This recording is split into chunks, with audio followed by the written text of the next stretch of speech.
like if you tuck a little bit of money away for him, okay?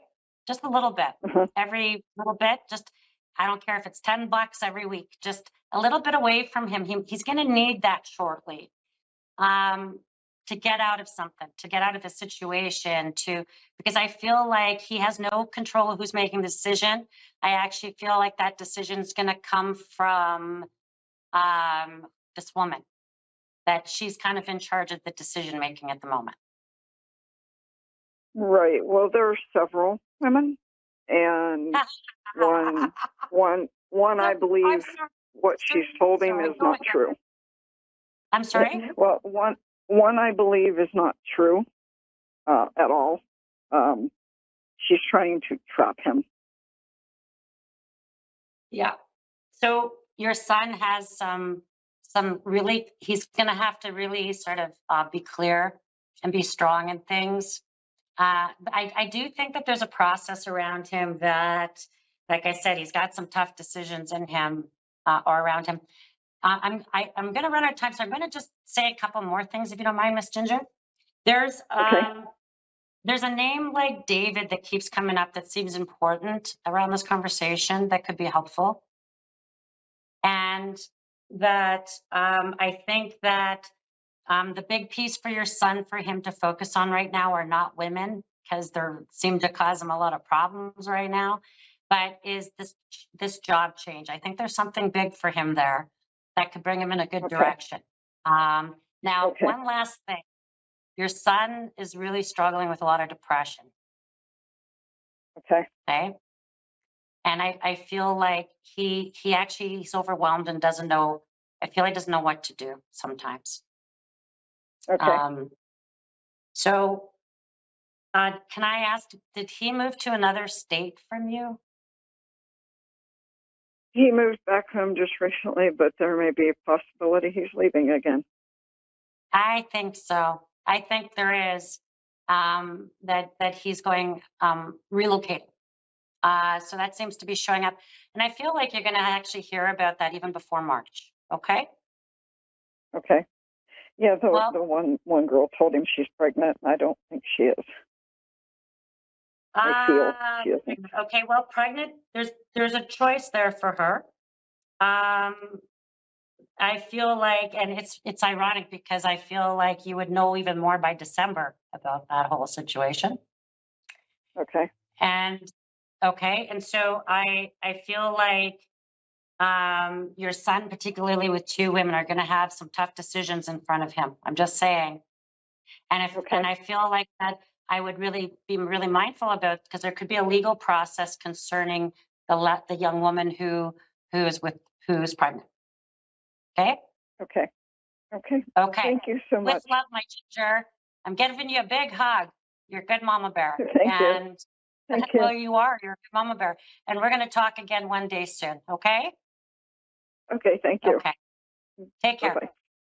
Well, think that was nice around Ginger. What a lovely lady. And sometimes we struggle with our kids. And you know what they don't tell us is when we're young women having our beautiful babies, that like the rest of our lives, we're going to worry. The rest of our lives. And I'm speaking as a grandma now who literally still worries about my 30-something-year-old children. And, just like they were 7, doesn't change. Anyway, with love to my good friend Ginger there. Now, we've got Shelly in Calgary. Hey, Shelly. Hey there. Well, this is kind of exciting, my fellow Canadian. You're nice. You're in Calgary, and have I ever read you before? Yes, Oh, that's kind of exciting. Okay, well let's go with very. it then. So go ahead. Yeah, I'm just gonna let you do your thing. I just had a question about legal situation and if it's done. Okay. So I'm going to think about your legal situation, and then we'll see everything else that's going on around you. Okay. All right, Miss Shelley. Uh, Let's see what's going on for you. Legal situation. Legal situation. Let's see. Calgary, my girl. Oh my gosh. Okay. Like, when we have to endure long periods of having to deal with difficult situations. So now I'm going to say a couple things around this enduring legal situation. There's something really important about a transfer of funds or money that gets solidified. And I feel like once this decision's in place, it's in place for a while, like a few more years, okay? And that there's, at the outcome of this, there could even be something about money that comes back to you, or money that's retroactive. I don't know. There's something important about some financial. I don't think it's you shelling it out, Shelley. So I don't think it's you having to pay it out. But I do think that there's a bit of work to do. And I feel like you have someone across from you who is really challenging. Like, this person would sooner you fall off a cliff. Like, I got a he, sorry, I don't know. I just feel like there's probably a few people in cases, right? But there's something important about it. I think he'd rather see you fall off a cliff. I don't think that this person is, or this, anyway, I feel like it feels a bit opposed, and I feel like you're kind of stuck in it. You have to keep walking through it. You can't back out. You can't just back off and say, oh, never mind. I just don't think that's a reality. So it feels like you're having still to kind of walk through some of this stuff. And, you know, and that's okay, because I feel like the one thing I think, like, do you mind, Shelley, if I just ask the day and month of your birthday? Do you mind if I ask? June 19th. Oh, you're a Gemini. 6-1. Okay, that's 6. So if I looked at your birthday and added together, I get a karma number 7. That's important because 2023 is a 7. It's a bit of a karma year for you right now. Okay, number 1, Gemini. Yeah. I feel like you just needed to get mad enough to really, and like, I feel like anger is kind of a good source of energy for you to continue this walk, this journey, this fight, this whatever you're fighting for in this legal piece. And I feel like there's some sort of finances. I actually think you might be surprised if you just endure long enough that there could even be like where you just settle it. And it's like, and they're like, get lost. Like, they're like, don't talk to me again once this is, you know what I mean? So if it finalizes, oh yeah, this is final, like like whatever relationship and all of this that was connected is like, they're like, that's it. And they're just like, don't bug me again. And I feel like, okay, you're like, okay, fine. And you're walking away from it with, and I feel like it could even come in context of, I don't know, I feel like maybe a transfer payment or something like that. And I feel like then it's said and done. And I don't know that it might even be in lieu of anything ongoing, you know? So it feels like that. Perfect. And then, oh, sorry. Okay, I'll keep talking. And then the other piece I see for you, because I'm going to just be B and keep rolling on what I was talking about. I see an opportunity and a decision once, and I feel like between this October and next October, this legal stuff comes to a decision, a conclusion of some sort, something will be known. And then you're going to entertain a move, and you're going to think about moving and away, moving somewhere. And I'm like, I like it. And this is going to be all part of the same discussion. Maybe you need the money, or maybe you need this result for you to get out of town, you know? And so you're going to be able to get out of town. And I feel like this time next year, you're going to be in such a different position. And I hope you call me back on the show this time next year. Let's make a date. And you call me back on the show this time next year. And I feel like you'll have this resolved. And I feel like you'll be looking at some sort of move. And I feel like there might be even somebody who gets to move there first. And you're like, I'm coming. Like people would be there, someone will be there, and you're going to be like, I want to be there too. I want to be there too. And I feel like it's funny. I drew an outcome card and I got, look at your happy face. So I'm like, woohoo, that looks pretty darn happy to me. With this, and I just feel like, you know how sometimes processes, they count on it wearing you down. And I'm like, Yep. they underestimated you. Totally. Yeah. They underestimated you. Gemini, I feel like whatever settlement you're getting, it's basically to get rid of you. They want to get rid of you. And then you're free, you're able to go. And I'm going to say, there's something really important for you about the West Coast. And I feel like there's something available to you on the West Coast that is going to be just what you needed. Just what you needed. Like wherever you're living now in Calgary, there's something lack. You're like, there's a lack here. And where you're going, I feel like, it's like, and I feel like if you start looking now, there's something that's going to show up for you within 1 year. And this time next year looks very different for you than where you are right now. And even by spring, you're able to sort of resolve whatever bigger issues are there for you. You do, my girl, have some good friends around you. Okay? I feel like you do have some good gals that maybe you can, maybe not call for advice, but maybe just try to go have a glass of wine with them or something. Just go out for appies or something. Just to kind of get away from things, because I feel like you can almost isolate yourself because you're feeling overwhelmed. Yeah. Well, that's what I see, my beautiful Shelley, and thank you for calling in. And remember, 1 year from today, I want to hear from you again. Because I feel like you're going to be in a totally different spot. Okay? Awesome. Yeah, you bet. Thank you. With love, sister. And so thank you, everybody. And you can find me at bernicebissonpsychic.com. My appointments are usually an hour long. So here I'm cramming in a lot. I do psychic and medium work together. I read palms and cards and tea leaves and stuff. And I explore living and deceased, all kinds of stuff. And I'm an astrologer. If you like to explore your natal chart, I'm your gal. And I have a podcast. If you like that kind of stuff, you can find me where you find or download your favorite podcasts. And it's called The Soul Medicine Psychic with Bernice Bisson. And you can hear my previous readings because everybody records them. And I'm definitely going to invite you back for next week to come see me here at askoneradio.com. And they've got lots of great psychics. And I hope you enjoy the rest of your show and evening today.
You're listening to A1R Psychic Radio, Earth's #1 psychic radio network, and watching Moonstruck TV, enlightening television.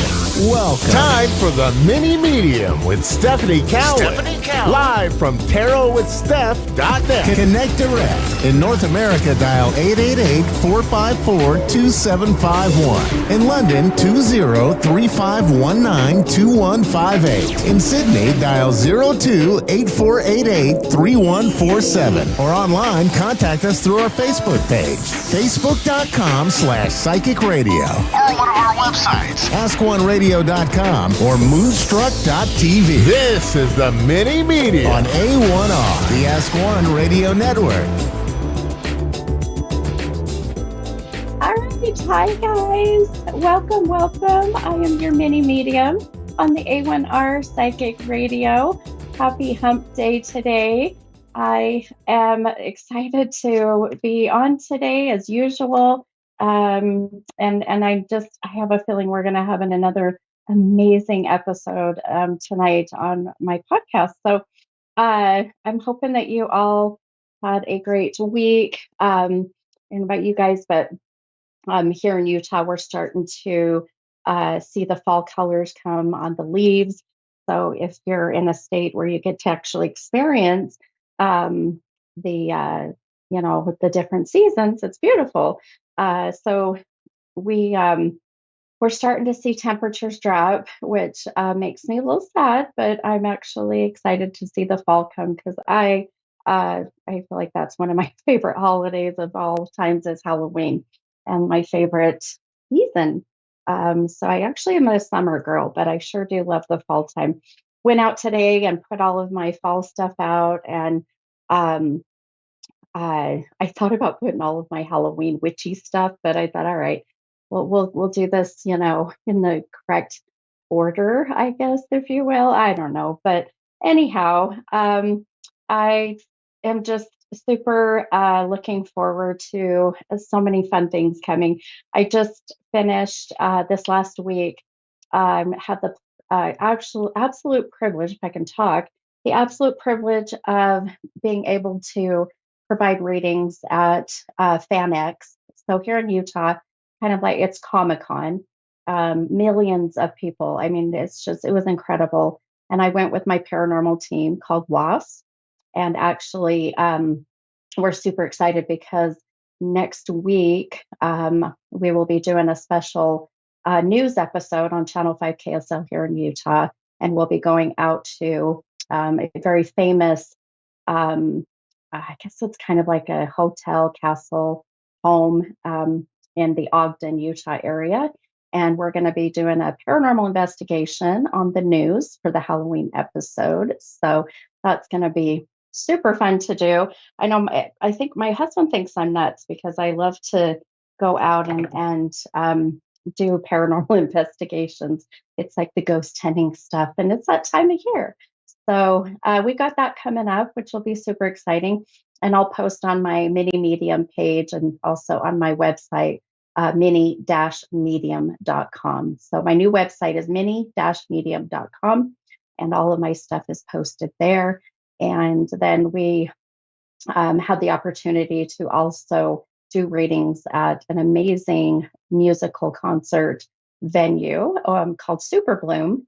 And that was this last week as well. And one of the most incredible, very genuine, loving bands. They're called the National Parks Band. So giving them a shout out. I got the beautiful opportunity to read for some of them and meet them. And one of the band members, her name is Sid. She's the one that actually called and said, hey, we would love to have you come and be a part of the venue. So it's amazing. So lots of great opportunities have been coming, and it's all because of you who follow me, who support me, who believe in me. So please know that I am so grateful, so forever grateful for all of you. And then last but not least, October 7th, here in Utah at the Fun Redemption Bar and Grill in Harriman. I will be doing my annual Halloween event there. It's going to be fun. A couple hours of just channeling loved ones in spirit, come in costume. We're going to have drinks. and have amazing food, and a DJ is coming, and it's just so many fun things. It's such a fun time of year. So hopefully, if you live in Utah, come out and see me then. If not, hop on a plane, come out and see me anyways. So, okay. All right. As usual, we're going to do our weekly affirmation. And this week's affirmation, this is for everybody. So, reminder affirmation is that promise to yourself, things that you are going to do, or just, you're going to affirm, right? That's what that means. So, okay, your affirmation for the week says, in my heart, I know that good things are coming my way. So just keep telling yourself, I'm telling you these affirmations, they'll manifest. So keep saying, in my heart, I know that good things are coming my way. I will post that affirmation on my mini medium page on Facebook and on Instagram, and then also on my website. So, all right, beautiful. So let's go ahead and take my first caller. And this is Rachel, and Rachel's from Texas. Hi, Rachel. Hello, nice to be talking with you. Yes, you as well. How are you, my friend? I'm good, just busy working. Well, I'm living, living the dream, right? Living the Oh yeah. dream. Oh, But well, I'm I'm about so to go glad. to a concert show to see Tyler Henry, so that's exciting. Oh my gosh, I'm so Yeah. jealous. Oh, I'm I so know, I'm jealous. so excited. Oh my gosh, And I then I hope get you get this, so read. like it's like the most wonderful day, like I'm in shock right now. Oh my God. Oh, well, that is a huge compliment to me, Rachel. Thank you. Oh my Oh, gosh, you're welcome. I absolutely love Yeah. Tyler Henry. I do. I love a lot of his ways of channeling. And I also do what's called automated writing or psychography, like he does. Mhm. When he scribbles, I do a lot of that as Oh yeah, well. that's So, awesome. Yeah, you're yeah, right. I love it. Well, tell me, what can I help you with tonight? So do you speak to the other side? Hence the name Mini Medium, my friend. Absolutely. Okay, That so is my I got so forte. many people. I got all my people up there, so I'm just wondering if anybody wants to connect with me. Okay, beautiful. Okay, so I don't know, if you listen to my show every week, just during the day, I'm very mindful of numbers, and that is my guides or that is loved ones in spirit who come and say, this particular number is really going to connect and validate who I am to my loved one. And so let me ask, because I do take a couple callers a night, and then also, after my live, or excuse me, well, after my live podcast on A1R, I do about 2 hours of free readings on my Facebook page on Mini Medium. So just keep that in mind afterwards. If you want to hop on and let me know who you are, and we may be able to even do some more of your reading. But with that said, the number that I've really been seeing today, uh, actually, I had two that pop into my head. I had the number 14, so 1 4, and then also the number 47, so 47. Um, so when I connect with these numbers, just briefly, I'll tell you, it's either the 14th of a month. This is the year 2014, the age of 14, and then the same as 47. 47 will be the age of 47 or the date of April 7th. Do I any of don't those know about connect with any? 47, but I Yeah. know 14 for sure. Okay, so my birthday is October 14th. And let's just say I'm not going to give my social security, but a lot of the digits are 1414. So that's crazy. Okay. Say that again, hon. I'm sorry. So in my social security number is the 14. And my birthday is October 14th. Oh my gosh. Yeah, Oh so my that's gosh. on the Oh my money. gosh. I got to figure out what 47 means, though. I got to think on that one. Yes. So the 14 would just validate that your loved ones are saying, yes, Rachel is, here's her birthday, the 14th, and now she's going to be meeting with you. So, yes, think about that 47. Like I said, it'll be April 7th, or someone could be born in 1947. So, this would be someone in their 70s. They would have passed and would have been, 70, 75? 76, 76 about. So just keep that in mind. But I'm going to focus for a moment because I do want to see, I'm picking up on any of your loved ones. So let me tell you right away, I have got, oh wow, okay. I've got a father that's stepping in. So has your dad passed or a father figure? No, no. Okay, so this is definitely a male. So this is a father. Um, Now, I know that, of course, the older we get, we have grandfathers that pass. So, do you have a grandfather on the other side? No, I don't have a grandfather. I have somebody that was black. He was really old, but he wasn't kin to me, but I called him my uncle, and we Okay, were real okay. close.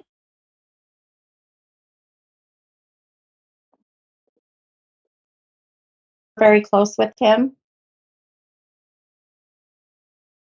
Oh, oh, see, they're already messing with my electronics. So you said, Rachel, you were close with him, correct? Uh-huh. Yeah, Okay, we did a lot together. okay, okay. Let me see if this is who this is I'm connecting with. Um, boy, he's he already was messing with my connection there. I'll tell you, the minute I start channeling, they want to mess with my phone. Um, I love and that.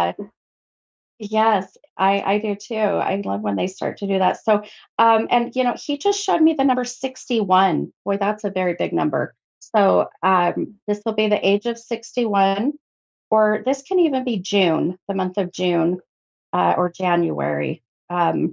So there's some connection with that. Do you connect with that right away with him? Mm,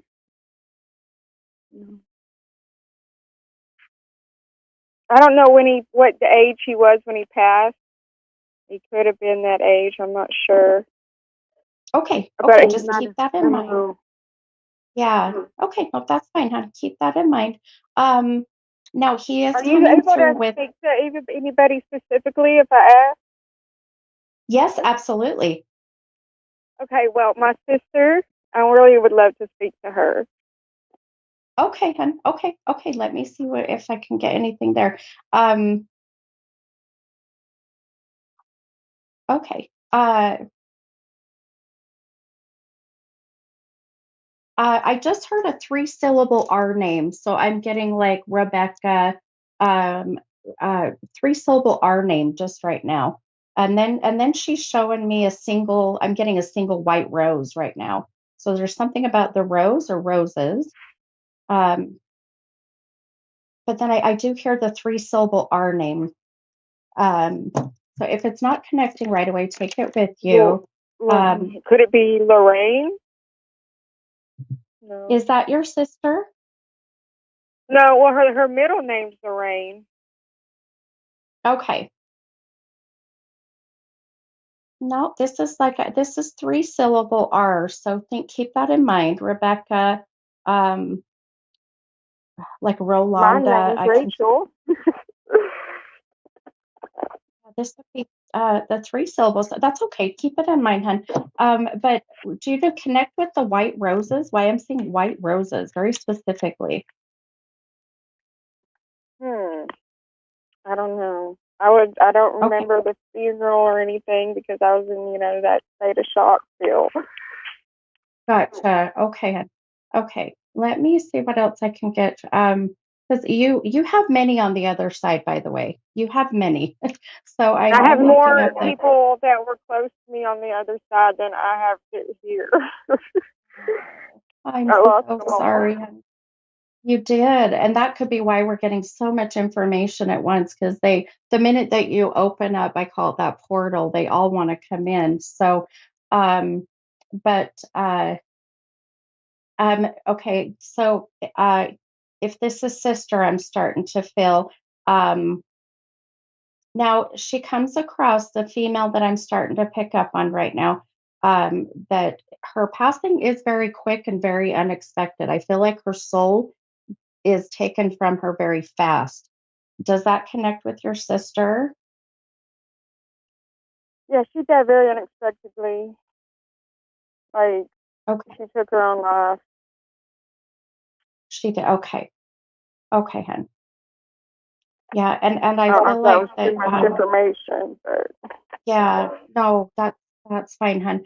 Um, and one thing I'll tell you, uh, she very much, the visions I keep getting right now is a lot of the very doves. That's the word. I keep seeing the doves, the white birds. So, um, boy, she loves to use the color white because of the white roses and the white doves. So please keep that in mind, okay? she Um, had a white car. she very much is very, she likes the white. I don't know what that's about. um, but she definitely does. She's making my body feel full of toxins at the moment. So did she take something? Did she ingest Yeah, something? yeah, she Okay, overdosed on a bunch of pills. she did. Okay. She I'm so intentionally. sh- yeah, and she does come across as being that she did struggle with the depression. She did struggle with a lot of even uh, past past demons, as she's showing me. Just really struggled with a lot of her past things that she had, that were happening to her back even when she was a child. So I do feel like she's struggling or was struggling while she was here in the physical world with a lot of that too. Um, she is showing me two children connected to her. Did she have children? Yeah, she had three. She had the three. Okay. So she's just showing me two at the moment. So I'm not sure why, but she One shows was me her two. older. It could be because one was Okay. older, and two, she didn't get to visit them for like 4 years, and that's what was bringing her so down Ah, because gotcha, they were hun. Okay. littler. Gotcha. Okay. Okay. Yeah, I think, a lot of times when souls, are trying to come through, but because they had taken their life while they were here in the physical, sometimes it takes other loved ones to help bring them forward. And I feel that's what's happening here. She's very a little hesitant, not reluctant, but just hesitant. And it can be too that she knows that this reading is broadcast all around the world. So it could be that she's just wanting to keep this more in a smaller private setting. I've had souls do that a lot of time. In 27 years that I've done this, I'll tell you, they still stay that same personality that they were here in the physical world. And I do feel that she was a little bit of a private person, when she was here, and that could be the little bit of hesitation. Um, Now, I know I have another caller that's waiting as well, but let me tell you a couple things. I pulled a few cards to see if she wanted to guide me that way. Um, and what's really interesting, I'm going to show it on my live because if you go back and watch on YouTube on Moonstruck TV, you'll see it. One of the cards I pulled is the number 14, Rachel.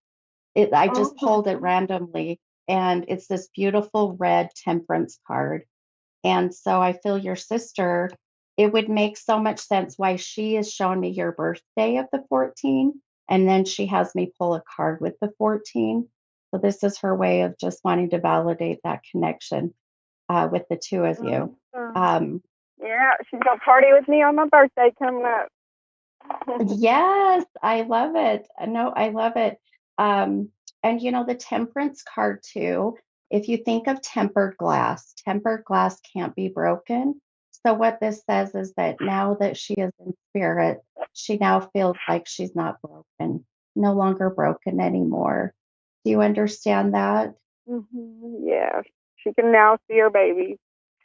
Yes, exactly, exactly.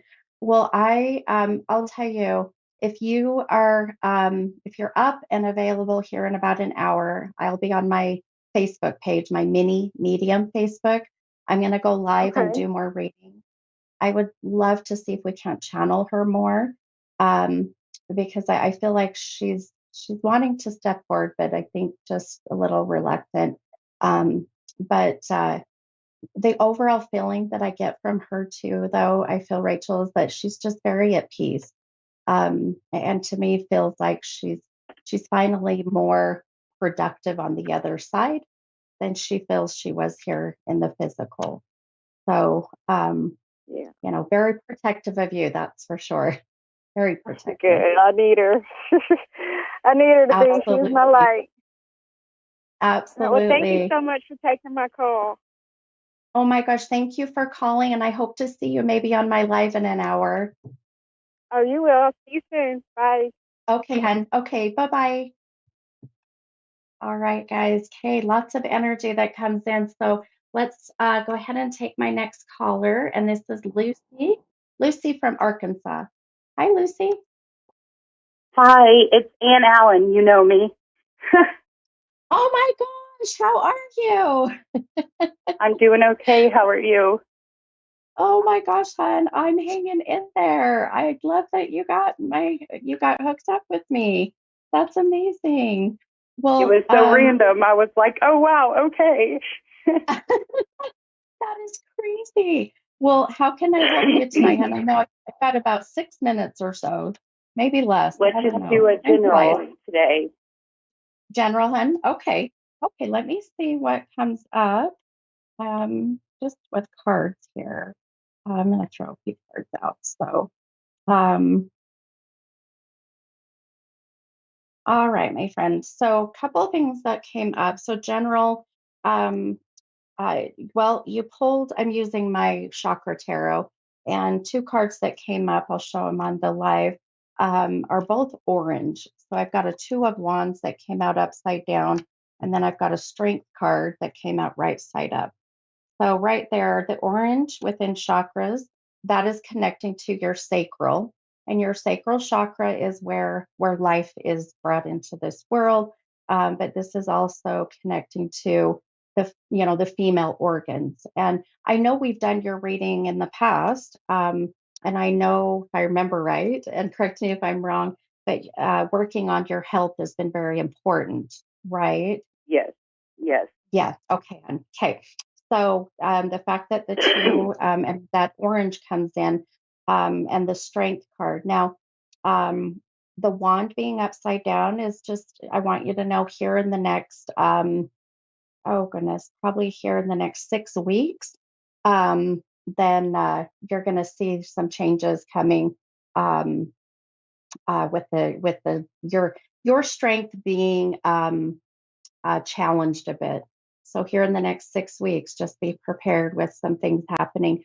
However, what's going to be important is that you remember the strength that you have gone through your many of years, and then also connecting with that true self of yours. Because I do feel so, 6 weeks puts us about the end of October. Um, so, just remember about the end of October into that November time, some big changes coming, but really tap into that strength that I know that you have. Um, and then pulling out those wands, meaning getting what you want, when you want, and how you want it. So, uh,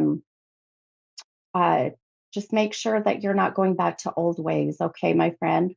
Just remember, Okay. because I feel like that can happen here in the next 6 weeks. Does that make sense? Yeah. Okay. Okay. But without a doubt, I know that you're going to get through it. And without a doubt, I know that this next huge, beautiful spiritual awakening is just going to be so worth it. So worth it, my friend. So I'm excited for you. And then the fact your two cards that just randomly I pulled makes so much sense with that. I have no doubt, without a doubt. Um, does that help you with kind of a general sense of what's coming? Yeah, as we have talked before about my surgery coming up for my gastric bypass and everything. That's right. That's right. That is right. That's Yep. going to be Okay. happening closer to December and stuff. So lots of big Oh changes. my gosh. Oh my gosh. Well, that makes sense. So this will be preparing you for that, right? Yeah. Okay. Well, I know without a doubt that you have it within you. And I know without a doubt that this surgery is just going to be exactly what you need, my friend. So put out and manifest all that beautiful energy you have. Well, thank you so much. That kind of goes on and confirms with the other cards you pulled. It kind of just goes along with it. It sure does. It sure does. That makes me happy. This is why I love using the cards. They just love to guide us exactly where we need to go. So, um, but I hope to see you tonight. Maybe I'll see you on my live here in about an hour. Yes. Yes, I will. Okay. Okay. Thank All you right, so hon. much. Well, thanks for calling. Oh my gosh, you're so welcome. It was good talking to you again. Have a great Thank night, hon. you. You too. Okay. Bye. All right. Bye. All right. Well, we got a few minutes here. This is what I love. My followers are very dedicated and very loyal, and they love to come in and even just getting little general ratings. And that means a lot to me. That's what keeps me going some days. I'm telling you. So I got a couple minutes real quick, but which I'm not used to. I love it though, because we can throw out some good things. So please go on my Facebook page. Facebook is Mini Medium. And then my website is mini-medium.com. So mini-medium.com. All of my stuff is on there. My amazing assistant, Savannah, has put together this beautiful website. You can book a reading with me. I am booked, I believe, until end of October, 1st of November. October fills up fast, obviously, with Halloween and that. So pop on, come see me out Redemption on October 7th, and that'll be at 6:30 p.m. Doors open at 6 p.m. It'll be so fun. And I'm hoping I can go live for those who are out of state. And thinking of out of state, by the way, I'm going to start traveling. I'm going to be doing some events and touring on the East Coast, which is going to be so fun. So watch for that to come, obviously, on the website as well. But I hope you all have such a beautiful and wonderful week. Be safe, and I will see you guys next week. All right. Bye, guys.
listening to A1R Psychic Radio, Earth's #1 psychic radio network, and watching Moonstruck TV, enlightening television.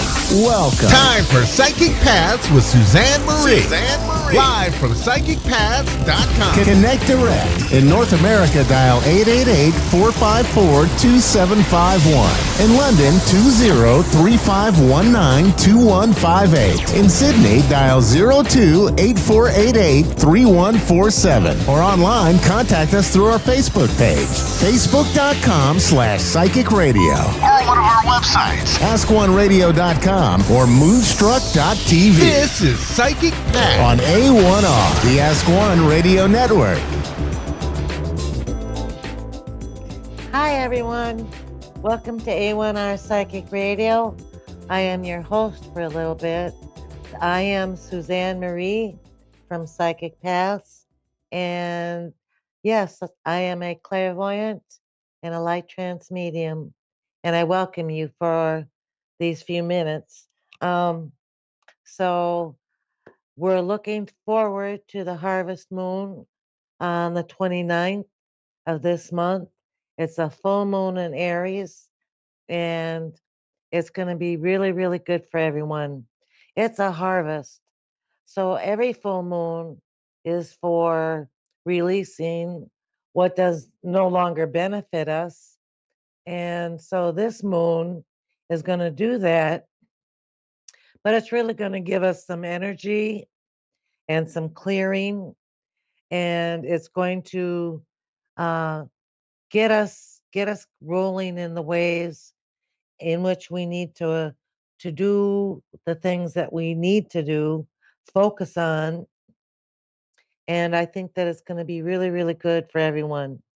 It'll be changes, they'll be releasing, but I think it promises to be a really good season for this full moon. So I hope that everyone is doing well. I hope that everyone is being kind and loving to one another. I've been doing a lot of research into ego, and I've learned that really the secret to ego, because you need it. Everyone that's into to learning about awakening and spirituality, they say that the ego pretty much isn't worth anything. But the secret to that is loving yourself. If you learn to love yourself, and I know for some people it's very painful, but if you learn to love yourself, then your ego is feeding on things that are nutritious and filling. But if you don't love yourself, then you're prone to go ahead and feed off of things that aren't very healthy. They don't fill you, and it will hurt you. So that's what I've learned in my little research this week. We have Susan in Scottsdale, Arizona. Hello. Hello. Hi, how are you tonight? I'm good, and yourself? I'm doing well. Good. What can I help with tonight? Are you me? Well, I had a strange thing happen to me today, but I don't expect you to pick up on it. Are you mediumistic? Are you a medium? Yes, I am a medium. Yes. Can you connect me with my grandmother, Connie? Let's see what spirit does. Let's see if she comes through. Okay.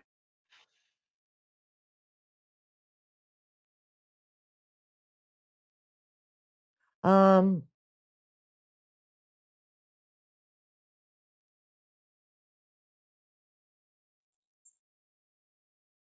I'm not getting her very clear tonight.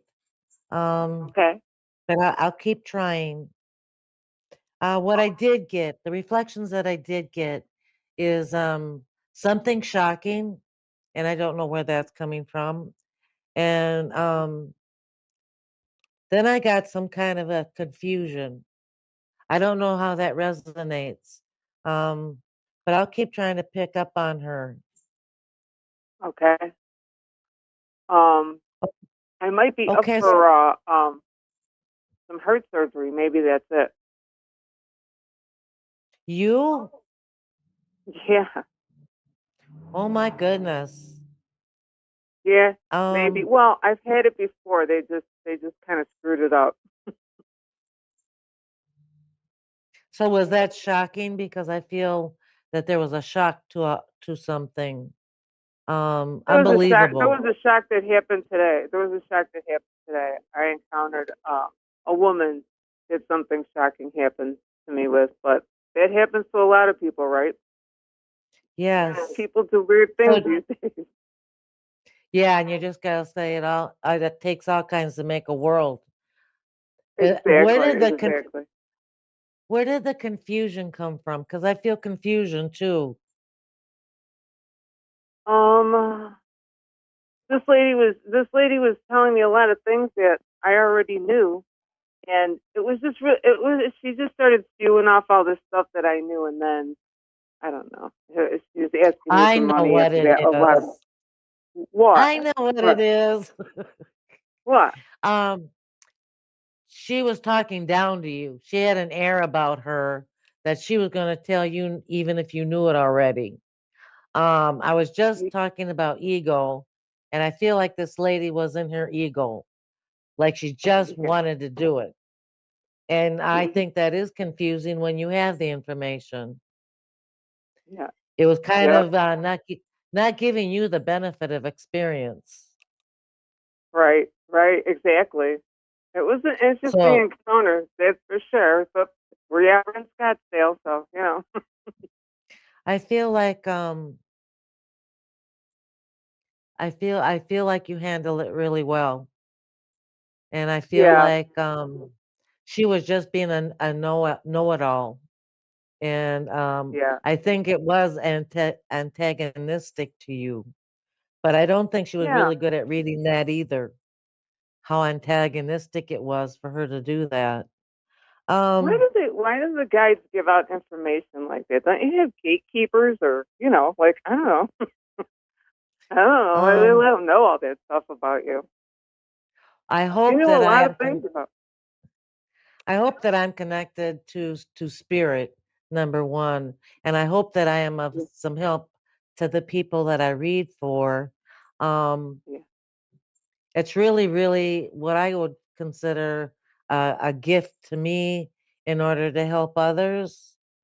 Mhm. Um, and everyone has the ability, um, but when I was starting, I just didn't want it. It was an intrusive thing. I wanted to be normal. I wanted to be average. And so, but this is the way it turned out. And a lot of people, I think a lot of people have intuitive abilities, but they don't know and they don't go and search for what's going on. I would Yeah, say that 99% of human beings are intuitive, and I think it's from our natural state of being, but we talk yeah, ourselves out of it. yeah, And yeah. we as mediums or clairvoyants, we talk ourselves into it instead of Yeah. talking ourselves out of it. I like that. But That's a good way to put it. Yes. I feel like I feel like the surgery is going to go well, and I feel like Okay. you've got a really good attitude. I mean, spot Yeah. on attitude about it. Um, Yeah. I just feel like it's an interference more than anything. And I don't know if they've told you, but it's really not, it's really a small thing at this point. There's a small Yeah. thing that needs to be done. Yeah. Um, Oh, good. That's fantastic news. Good. your grandmother did kind of come in, and it looks like she's playing some kind of board game, and like I've interrupted her. In life, was she into to board games? Um, No. it feels like she's playing checkers or something like that that takes focus. Um, I I get that her death was because of her head and her somewhere in the chest area, her lungs or her heart. That is Um, correct.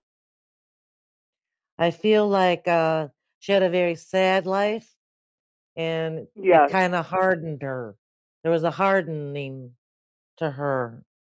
Um, and she was a loner, I get. Yeah. Always. She's Yeah. with you. She is with you. She loves you. But I just get this. I think that's why she didn't come right away, was because she really is quite the loner. I mean, she's Yeah. just kind of like a person that doesn't need much social interaction. It's like, get Yeah. over Yeah. here. um, Yeah. Yeah. but she is with you, and she's awed at your strength. And she says you have the social ability and the tenaciousness that she wished she had when she was here on Earth. She's Oh. in awe of you. Oh. That's beautiful. Thank you so much. Is there anything else You that you feel that you would like to share, or? um so she brings in her husband, I think, Okay. Yep. and she does have a little boy there that she's talking about. A young child is there. I don't know if you know that person, but she says you do. I don't So know. there was a child passed in your family. Yeah. Um, A baby. When he was a baby, my okay. a brother that I would have had. Yeah. So he's growing up there. He's growing up in spirit, believe it or not. And he looks to Oh. be about 6 or 7. Um, Well, it so happened I years just really want ago. you I really want you to be at peace with what's going on with the surgery. And Yes.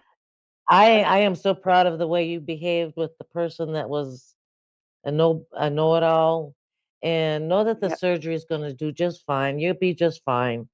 You'll be back Thank up you, and because she running kind of in no scared me. time. Okay. No, you're Okay. good. Thank. You are real good. Thank you so Okay. much for calling tonight. I Thank appreciate you. it. Thank you so much. You have a You great have a evening. you too. Have a great week too, okay? Okay. Okay. Bye bye. Bye. Okay, everyone. Everyone have a great night and a great week. Rest of your week. I'll be here next week. Bye-bye.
You're listening to A1R Psychic Radio, Earth's #1 psychic radio network, and watching Moonstruck TV, enlightening television. Welcome. Time for Maria Leggett's Medium Show with Maria Leggett. Maria Leggett. Live from MariaLeggett.com. Connect direct. In North America, dial 888-454-2751. In London, 20-3519-2158. In Sydney, dial 02-848 888-3147. Or online, contact us through our Facebook page, facebook.com/psychic radio. Or one of our websites, askoneradio.com or moonstruck.tv. This is Maria Leggett's Medium Show On A1R, the Ask One Radio Network.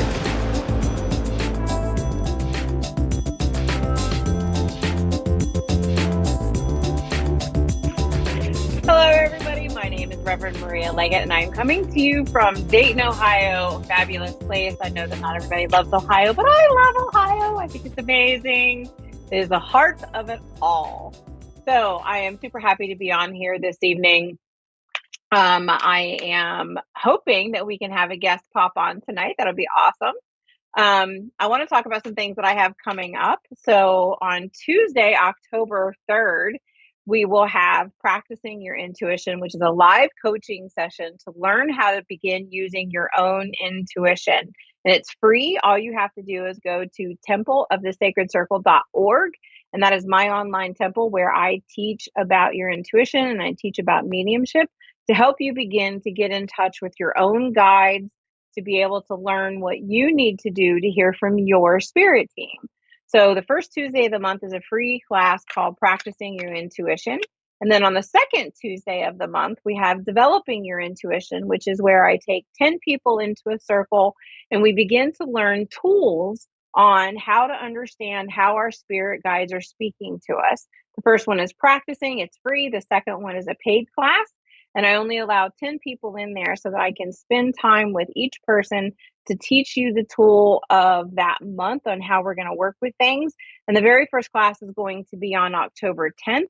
And in that first class, we're going to learn how to, we're going to actually connect with your spirit communicator guide. So this is someone who is going to help you be able to hear from your spirit team. We all have one of these. And so I'm really excited and happy to be able to share this information with all of you. And if you can sign up for these classes, you can go to templeofthesacredcircle.com. If you would like to book a reading with me one-on-one, you can go to marialeggett.com. And I'm super excited to welcome our caller. Hello, Marissa. How are you? Hi, how are you? I'm doing very well. How may I help you today? I'm just curious as far as the future of my career. I'm trying to decide. I've been doing one thing, but I've also been exploring a different option. So I'm just kind of scared to go with the second one. So here's what Spirit shows me. Spirit shows me as though what you have right now is stable. You're just not fully happy with it. It doesn't fulfill your soul. Does that make sense? Yes. What they show me is with the new one, there's learning, because they're showing me my symbol for book, which means I have to learn more things. I have to do different things.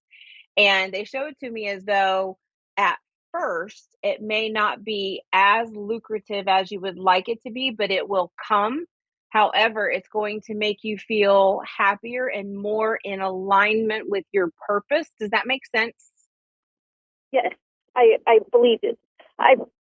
One is doing something that I just do anyway, as like on a natural, I just do to help my community and things like that. And the other one is more just career wise, but yes, so that's kind of where I'm at. Yeah. They're showing me the second one as being very part-time at first, but it fulfills you and makes you happy. And so that is something that they really would like for you to start putting more energy into, just because it helps you to feel lighter. It helps you to feel more purposeful on the earth. All right, what else do we need to know? I'm going to pull a card here for you. I have an oracle deck that I created. It's called Balancing the Feminine. Here we go. What does Marissa need to know? Oops, here we go. All right. Oh, yeah, here we go. We have the fire. If you're not watching, I'll tell you what it says. So it's the number 6 card, and it represents fire, which is the direction of south. And it says, your inner drive is asking to be seen and let out to play. Ignoring it could backfire and cause you to feel restless.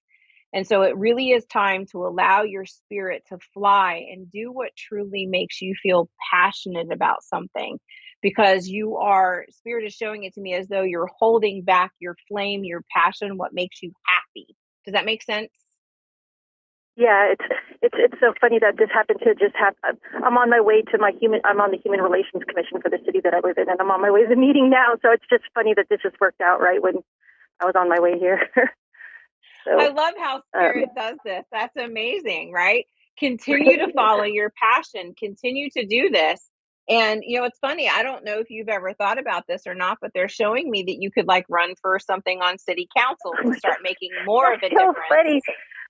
Yeah, someone just asked me that yesterday. A city council member asked me if I'm ready to, but from my background, it's just, you would just never think someone like me would be doing this. You know what I mean? But it's something that I really, truly enjoy doing from the heart. So. Yes, because you're ready. You are absolutely ready to do these things. So it's time for you to continue to follow that path, right? There's clearly a reason why they showed me city council today. You got asked about it yesterday because it's something that you're so passionate about. You want to make a difference on this earth. Spirit is showing it to me as though part of your soul contract for coming here is that you want to make a difference so that you can help people who can't always help themselves. Does that make sense? Yes. Yeah, I always say I'm the voice for my people because my people won't show up to the city council meeting.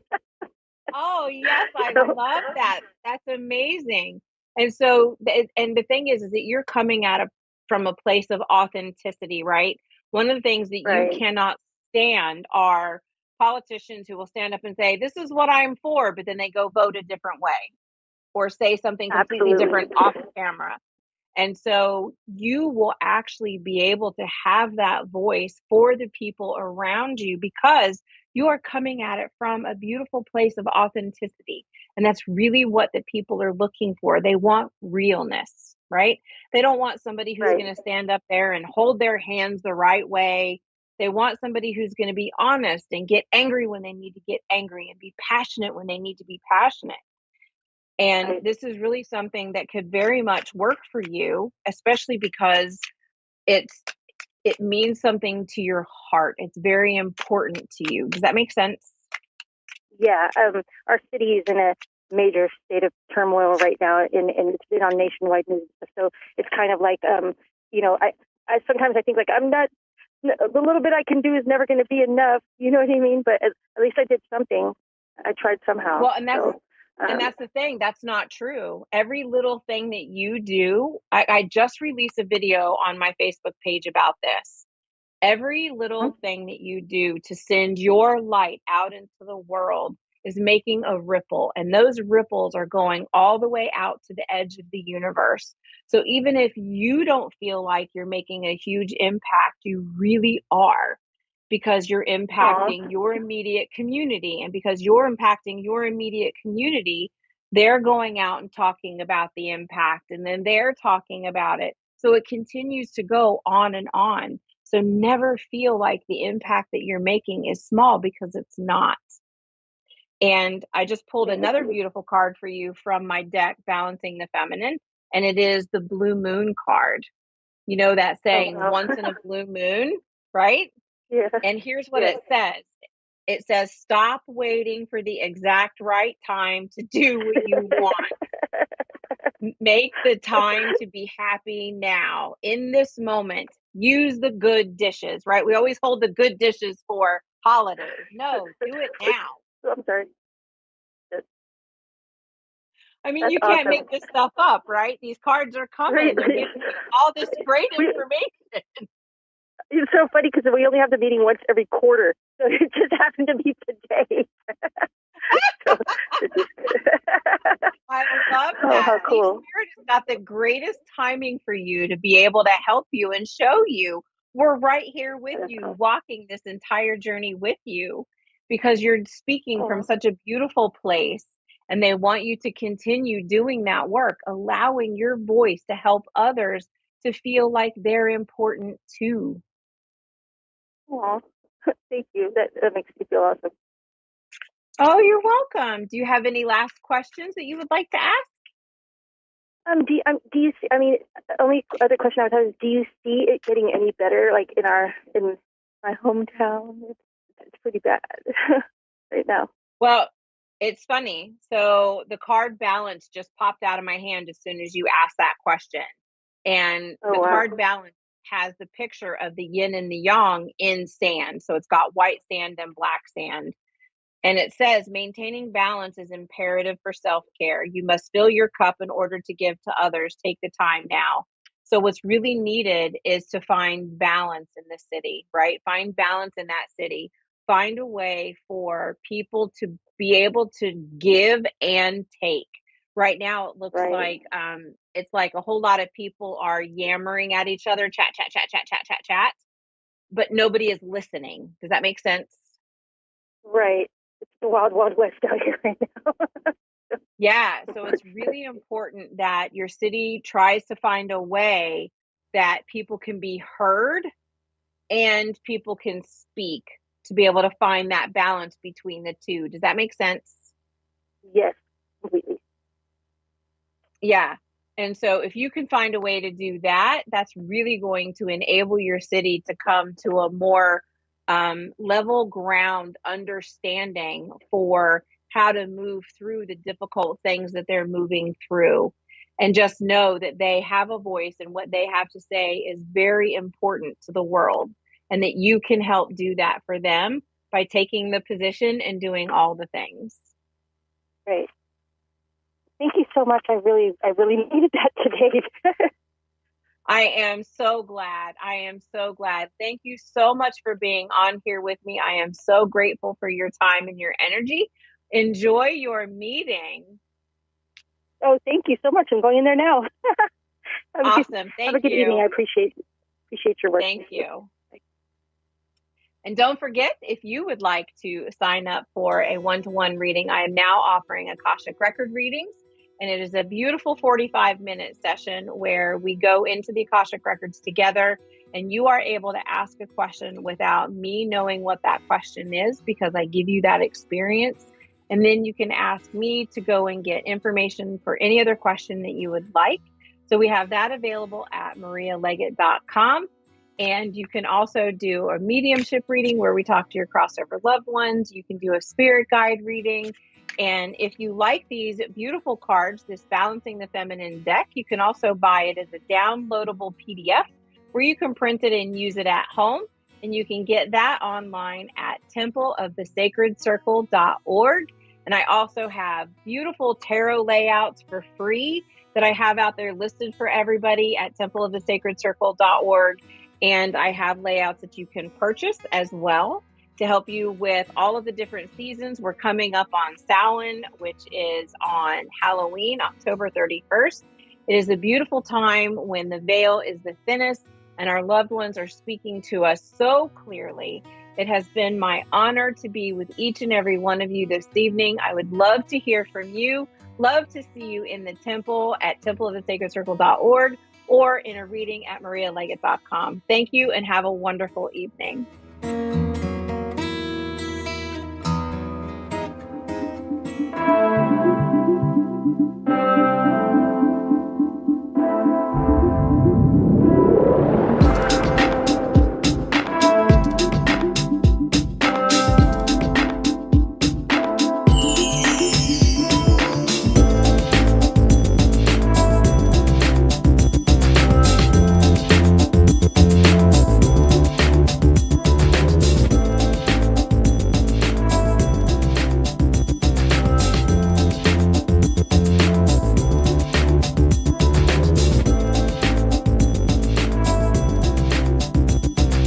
You're listening to A1R Psychic Radio, Earth's #1 psychic radio network, and watching Moonstruck TV, enlightening television.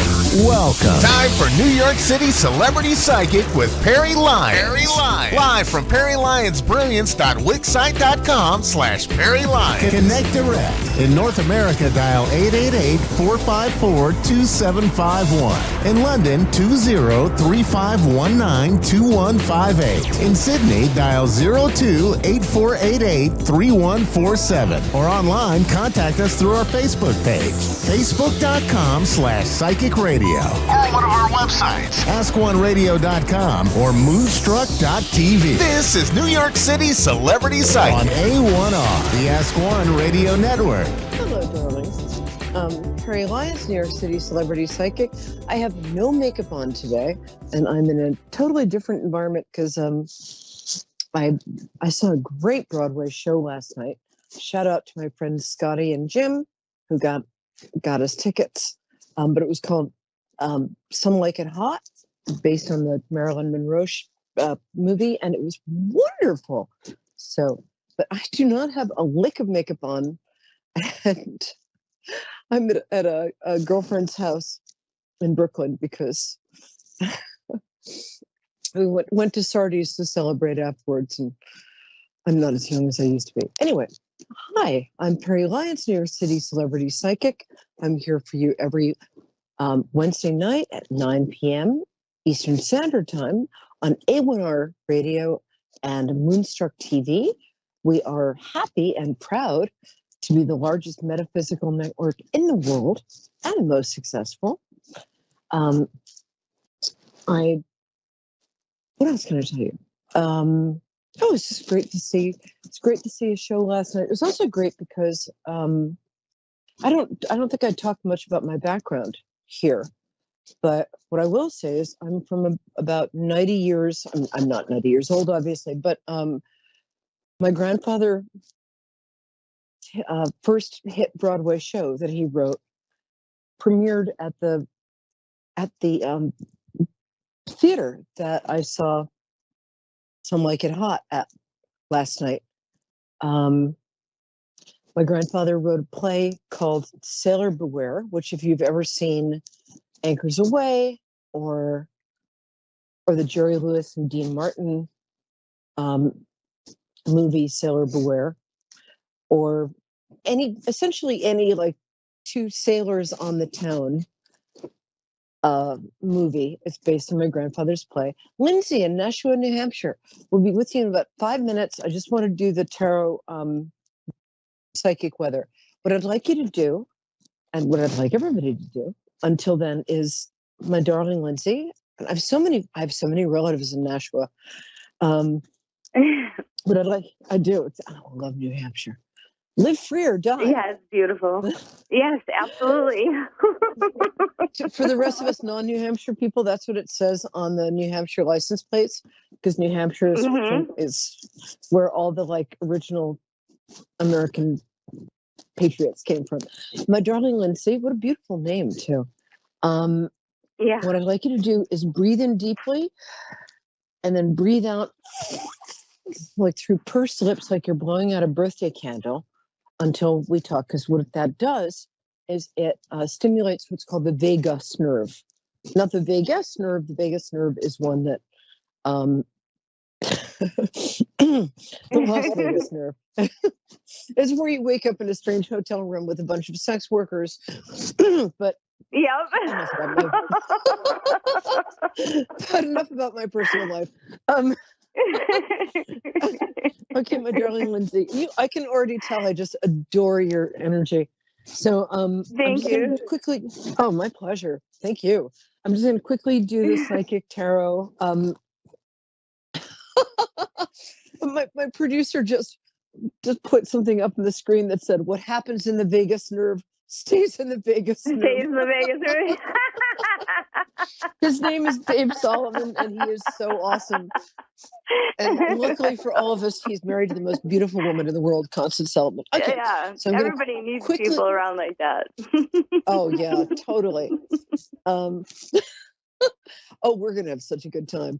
All right, my loves, I'm just gonna quickly do the psychic tarot weather I did the cards beforehand, and I unfortunately left the tarot cards at the last place I was staying. It's been a little bit of a martini ridden last night. Um, but here are the cards I got for the week starting today. This is and Lindsay, we're going to do your one-on-one reading after this, but this is for all of us out there. And one reason I'm a little loopy today is because I'm a Pisces. Well, that's pretty much my excuse for that's my excuse for everything. But there's a blue moon, there's a super blue moon in Pisces tonight, which only happens about once every 10 years. And if you happen to be Pisces, Lindsay, I don't think you're a Pisces. You're not. No, I'm definitely not a Pisces. I'm a Sagittarius. Pisces. Yeah. You're Sagittarius or Aquarius? Yes. What did you say? Sagittarius. Yeah, that's what I thought.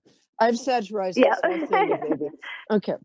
So for everybody out there who is a Pisces, babies, it's a great night to just go crazy. Go crazy, baby. Because here's the thing. There's a wonderful astrology. Sorry, I know how to say it. I do. It's the martinis from last night.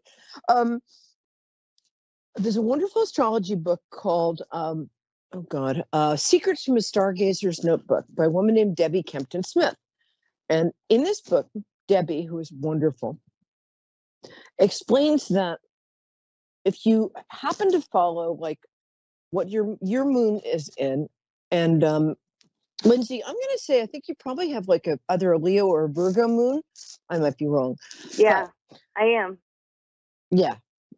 So the day that the moon is in your sun sign, I'm not being very clear here. So today, Pisces moon is in my sun sign, Pisces, which is also my Mercury and Mars and everything else. So if you're Pisces and the moon is in Pisces, it's what we call a green light day. It means that everything goes your way. And a little less for your moon sign and your Sag sign. If you have a Leo moon and the moon today is in Leo, it's going to be a really good day for you. If you have Sag rising like I do, and Lindsay, you're a Sag sun. If the moon is in Sag that day, it's a good day for you. Now, if the moon is in the opposite sign from your sun sign, so for me, I'm a Pisces, so the opposite sign is Virgo. Lindsay, you're a Sag, so the opposite sign is Gemini.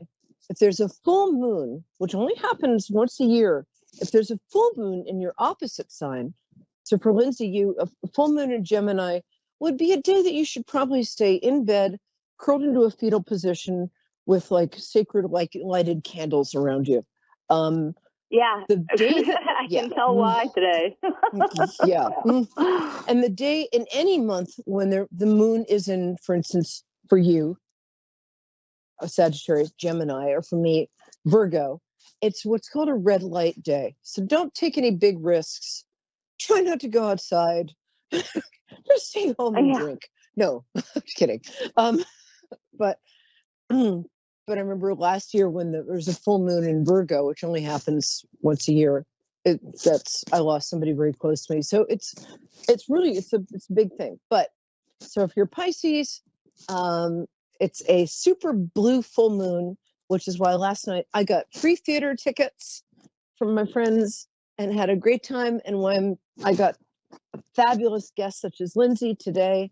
And so now I'm going to quickly do the tarot psychic weather for the week.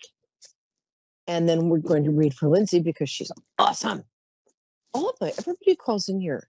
I get the coolest people. I don't know why. It's just how it is. And forgive me for not having any makeup on. So the first card I got for the beginning of this week is the Ace of Cups. That means that there's some sort of emotional healing, a beautiful, like you could fall in love. You could hear from a past love who you didn't think liked you at all, but actually really does. You could have this sudden like reinvention of ecstasy. Well, maybe ecstasy is too strong a word, but maybe not.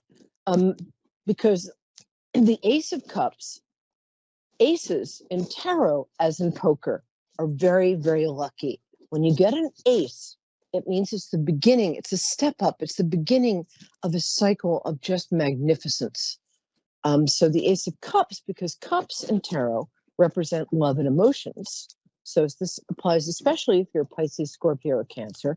It means that you might suddenly realize you're in love with your best friend, or boy, girl, llama, whatever.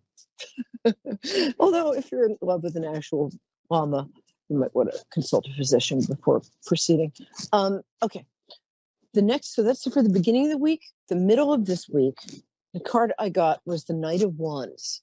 And the Knight of Wands is somebody under 45, usually male or with a very male energy, who's a Leo, Sagittarius, or Aries. And this person is going to have some sort of impact on your life. So if your boss is maybe a woman with a very strong sort of male energy, or a man who's a Leo, Sagittarius, or Aries, this is going to somehow impact your life. It's going to be a very good thing, be like that. And then the last card for the end of the week is it's the Eight of Cups, which is somebody who's walking away. He's wearing a bright red garment, not my color, but hey, what the hell? And he's walking away from this pile of 8 golden cups. Why would he do that, you ask? Look, I got my nails done. How cool is that? Sorry. He would do that because the 8 golden cups represent something that looked good on paper. It looks like a big opportunity, but it's not going to work out so well. So even though everyone around him is saying like, oh, this is such a good opportunity, you should take it. Or, oh, this is so good for you, you should do this. But not doing it is what's going to enliven the guy on the tarot card's life. So even if it looks good on paper, even if it looks like a wonderful opportunity, it'll come back again because opportunity doesn't just knock, it knocks you over. So that's what's going on here. So there's your week for you. It's going to start out with a chance of real love. It in the middle, I totally forgot what the middle was. And the Knight of Wands. So it's somebody with a very male energy of fire, Leo, Sagittarius, or Aries, or somebody with sort of knight in shining armor energy is going to come in and kind of, rescue you. We can all use rescuing occasionally, right? Yes, of course we can. And then the end of the week, which is next Monday through Wednesday, is walking away from something for your own good, even if it looks good on paper. Lindsay, my angel, are you still here? Or have you fallen asleep from sheer boredom and frustration? No, I'm here. But I'm here. Hooray. Okay, Mila, that will tell you when your birthday. Are you December Sagittarius? I am. Yes. 7th? No. Okay, that's 12. okay. We can still be friends. The 12. I like to connect to people with your birthday. So what day is your birthday? What day is your birthday, my angel? The 12th. 12/12. Oh, wow, that's so cool. Yeah, Wow. yeah. I love same day birthdays. Okay. Yeah. Did you have a specific question, or? I think you do. No, I think right now, I do, but it's like I kind of don't even know if I want to know that. So I think maybe I'll just do general. I have very, very nice throw spirit that at guides. me. My spirit guide. Huh? Is it a romantic thing that you're asking about? No. Oh, I know. It's Well, just winking that for was no that reason, was on the back. There's always something going on in my life, so it's like, it's like 8 things at once. So it's like, yeah, it would have been my question like maybe 2 weeks ago. Well, you're Sagittarius. Crazy. Sagittarius are like, I know. The world is mine. I'm going to do everything at once. Hooray! We love you for that. I know, but I'm empathic, right? so it's like I do everything for everybody else. Yes. I'm still figuring that out. Doing that? You should. Me, yeah, I know. Yeah, wouldn't that be nice? Hey, try being a Pisces with a Sag rising. I'm like, there's some days I can't even remember my own name. I'm so busy taking care of everybody else. So I think that's right. You know that feeling, right? Yes, you do. I just can't, I know the feeling of wanting to like be like, but it's like I can't. So I don't know. There's something else in me, or maybe my grandfather looking down, being like, "I'm watching you." I don't You're so know. cute. I can't even take it. Oh my God. I don't know why I get the most amazing people on the planet calling into this show. It is such a blessing. All right, my angel. That Do you sounds, want me to sounds tell it. you what your Do you want me to tell you what your Yeah, question tell is? me. Okay. Yeah. Your question has to do. It feels to me like it has to do with life, purpose, and career. Is that correct? It's definitely one of them Just that I have going on, Just right? one of them. But I have a Listen, I'll lot give of you number $20 ones. to say it's right. Yes. I gotta look good here. No, it has been. It has been. It has been. Okay, For what is sure. your specific question? Of what I'm going like supposed to do for a life purpose. I feel like I'm almost there, but like something's in my way. Almost like I just stopped myself. Welcome to the human race. Officially, that Yeah. means you're a person. Because, there's My that daughter just comes out here and burp. I'm on the radio, Kylie. Right, exactly. that there's a Pink song that says, "Don't let me get me."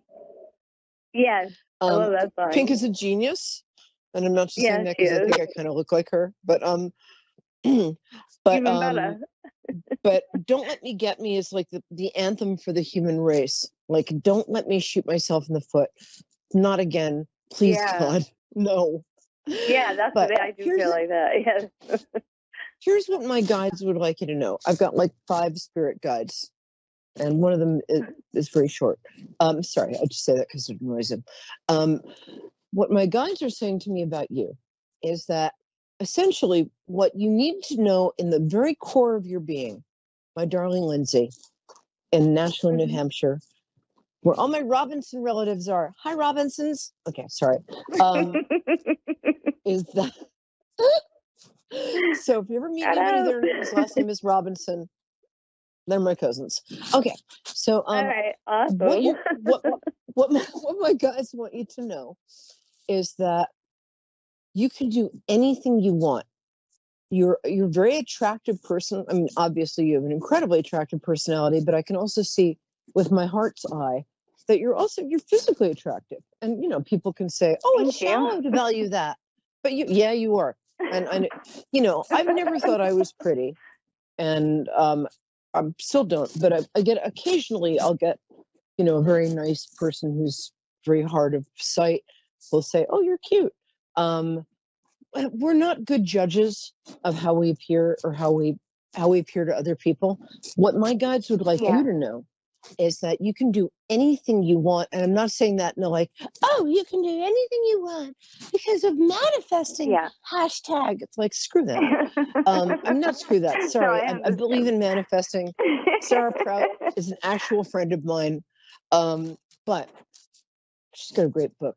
But for you, all of the things that you dream about doing, and I can't say this to many people, my darling Lindsay, are within your reach.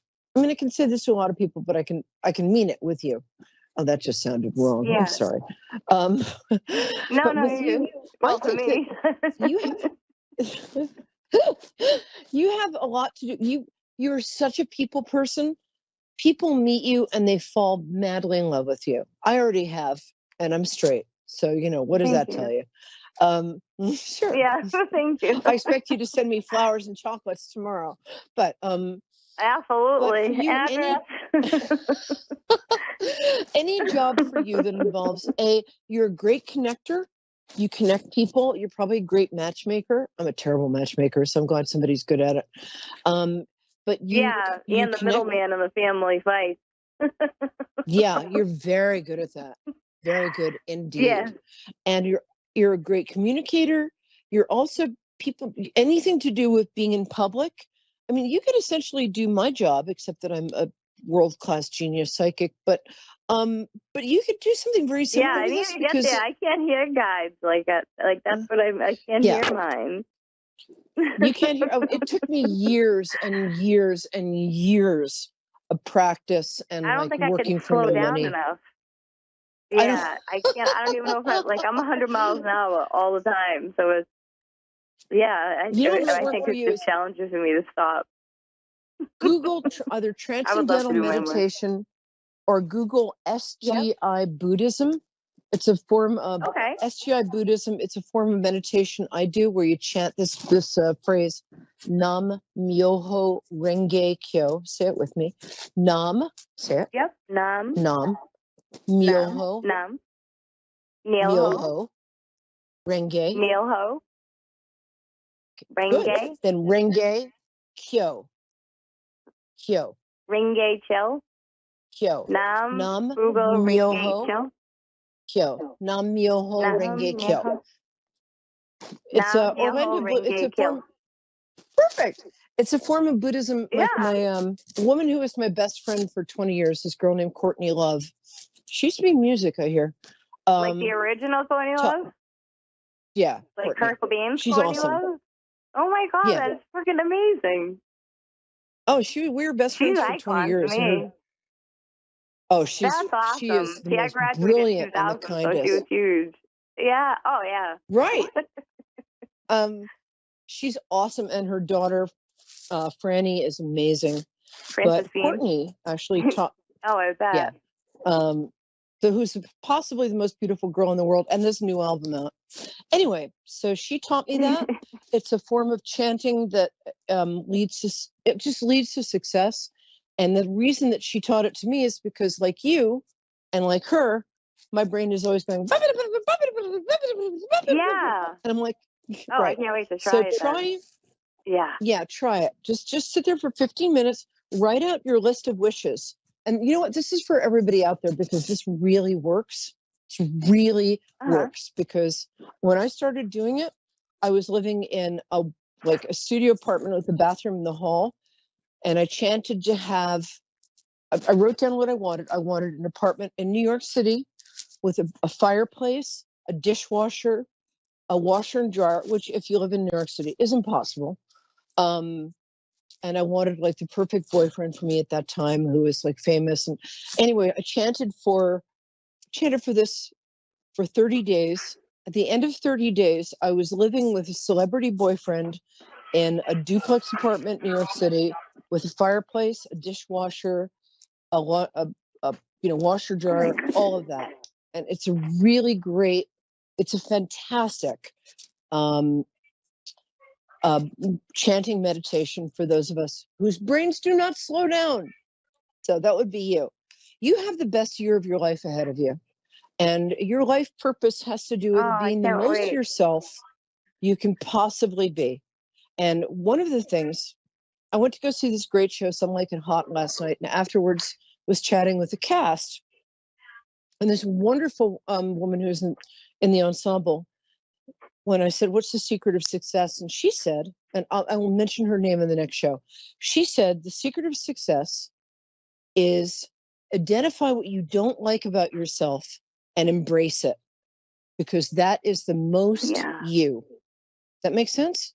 Right. You're right. Yeah, it does make sense. Like your most authentic self. Yeah. She said, whatever you don't like about yourself, just go there and look at it full on and embrace it, because that's what people love about you.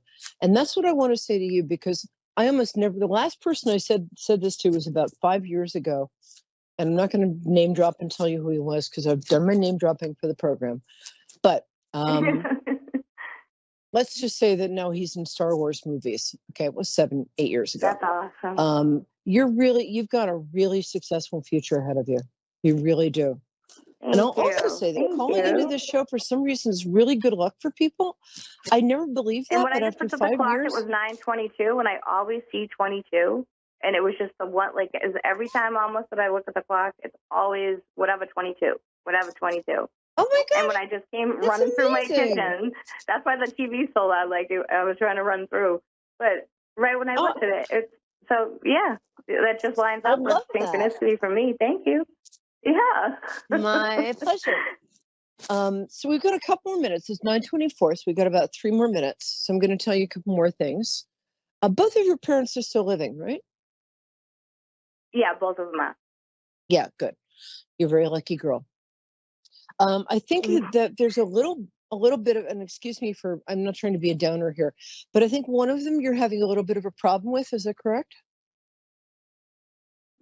Kind of both, but my father's kind of more unsaid. Yeah. I thought I'd Yeah. start out early. Start out easy. What Yeah. I would, the thing is, your parents, I love them to pieces, and they're very young souls, and you're kind of a very old soul. So what I would do is forgive Yeah. them for being human beings, because they each, we all, I don't care how rich, famous, or gorgeous you are, everybody you know, has, it's like if there are 10, Yeah. if as people we're 10 slices of pie, 9 slices of pie are just pure divine, pure God. And then there's one slice of pie in everybody that's poop. Yeah, right. No, I And totally as I said, understand. I totally understand what you're saying. right. So like, if you're looking for a happy relationship, find somebody who you see their 9 slices of God pie perfectly, and their one slice of pie that's poop is poop you can live with, right? So Yeah, and it's yeah. the same with it's the same with everybody, because we're all asses. We're all jerks sometimes. Right. I mean, Oh, yeah. some people. I listen to a Well, lot I of have to true get crime, pushed, so you don't. but yeah. I listen to a lot of true crime. You don't want to be that much of a jerk, but No, know. no, probably. But the thing is that I think it's hard for you because you've always sensed that you're a little bit of an older soul than your parents. And I think you get impatient with them because, I mean, you're still alive. So they did their job. And once, essentially, if they go to work, come home, and you're still alive as a child, good. They've done their job. Yeah, exactly. But I think that they're lovely people, but they're limited in their own ways. And you have a very unlimited way of looking at the world. So forgive them their limits as they forgive yours. I will do that. The best I can. Yeah. and lead them not to Penn Station, but yeah. Oh my God, my grandfather would say that prayer every year, and I would like mumble because I wouldn't know the words. But now, like, I've memorized the sentence. But it's like I think of every holiday sitting at the table and being like, let me hide behind this one while I say the end. Da da da da da. I can't say it right. And then I learned it. Well, I went to an Episcopalian convent school in New York City because I'm a New York City girl. And even though my dad was Jewish, my mom's Episcopalian, and I'm kind of a Buddhist, but we had to say the Lord's Prayer. And I was like 9, and they were saying, lead us not to temptation. But because it was in New York City, I thought that they were saying, lead us not into Penn Station, which was also for a very short period of time. I thought they were saying, our Father who art in heaven, hallowed be thy name. And I'm learning now that That's what I thought. There you go. That's your Sag rising. I mean, that's your Sag sun. Oh my God, you're the most fun I've had for ages. So here's the thing. I've got some more stuff to tell you. So I want you to contact me on Facebook. My name is Perry, like Periwinkle. P as in pneumonia. ERI. Lyons. Lyons. Contact me on Facebook. I'll give you a free 15 minutes because you're just adorable, and I want to fill you in a little more in your destiny. That. Oh, my pleasure. Thank you. And tell your friends, and because you're a young person, tell. I was 25 once too. It turned out to be a phase. Oh my God, yeah, 25. That's years ago for me. I'm 41. Oh yeah, well, you're 25 in my book. And so tell your young friends. All right, baby. I love you, and I'll see you next week. Mwah. Bye, guys.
to A1R Psychic Radio, Earth's #1 psychic radio network, and watching Moonstruck TV, enlightening television.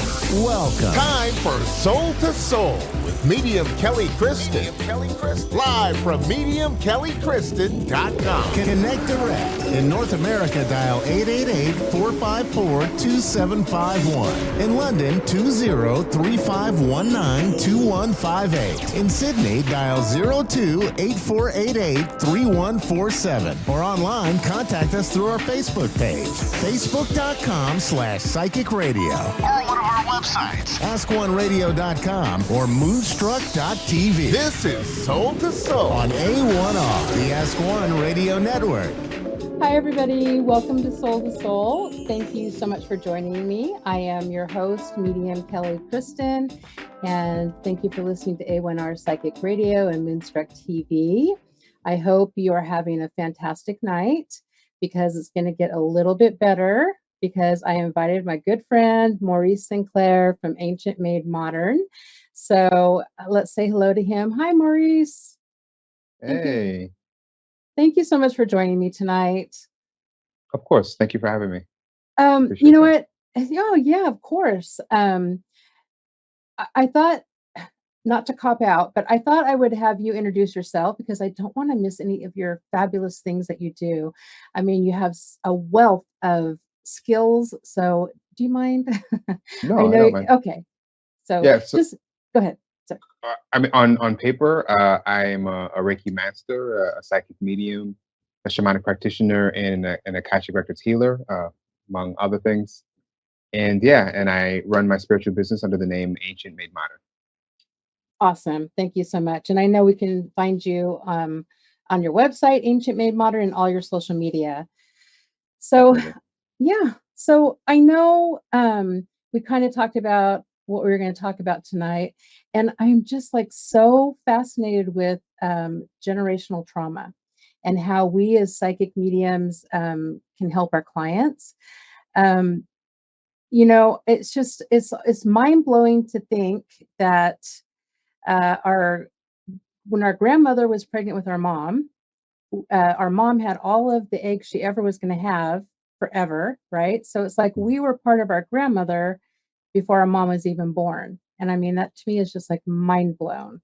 And just finding that out that, you know, it can affect our DNA is just so interesting to me. Yeah. So I thought we would kind of talk about maybe like how we as psychic mediums can incorporate that into our practice, how we do that, how we can maybe help our clients to heal through this process. And I know, I'm sorry, I'm not letting you talk, Maurice, but no. I want to say one thing. I did catch you the other day on social media, and you were doing something just like this with one of your friends or clients, and you were talking about how she wasn't just healing; she was healing herself, but she was also healing to heal other people and to heal her family line as well as those who came before her in her family. So can you just maybe talk about how you use this in your practice and maybe what you were talking about in that one little clip? Yeah, so I feel like this concept of solving for generational trauma, it can come up in pretty much any modality, really. So for example, I mean, doing Reiki, I might be directed towards a specific energy signature in the body. And when I dive into it, I see like, oh, this is a thing that's representative of something that's been in your family line for quite a long time. But what ends up happening is that within the context of our own lives, we end up, when things sit in our DNA, it almost acts as like a projector out onto our 3D reality. And it creates these scenarios out in our 3D reality that forces us to relive this energy signature somehow. So, for example, there's anger sitting in your DNA, for example, that will radiate outwards onto your physical 3D environment, creating scenarios where your anger will come up to the surface. And the purpose of that is to help you recognize it and solve for it so it doesn't have to keep being a thing going forward in your family line. But in my experience, yeah, like it comes up in every context. It can come up in Reiki, even psychic. A person asks, "But why is it that I can't? Uh, why is it that I can't get along with somebody? Or what is this illness about?" For example, even it doesn't even have to be like an emotional thing. And oftentimes the answer ends up being, "Well, this is something that you've inherited from your family." It's interesting how many physical ailments are inherited as well. And it might look slightly different. So, for example, maybe a person that you're reading for, a sitter, has uh, heart palpitations or something. But then in their family line, someone else had a completely different heart issue, but the area of the body remains the same. So there's this pattern of um, maybe breaking one's own heart, maybe betraying oneself Hmm. that has repeated itself over and over again. So this ends up Yeah. being the answer to the question that they're asking. Yeah. Mhm. Yeah. I mean, it's just so, I don't know. It's so fascinating to think about it. And it's fascinating to work with people. I don't know about you, but I get a lot of tears, when I'm doing these readings, but it's really heartfelt. It's like you're touching the soul of the person you're reading for. And Mm. it actually feels like we're healing and we're helping them to heal as well and giving them the skills. And I think half of the battle is knowing what you're carrying with you, right? Because Absolutely. a lot of us think, why am I this way? What's causing me to be this way?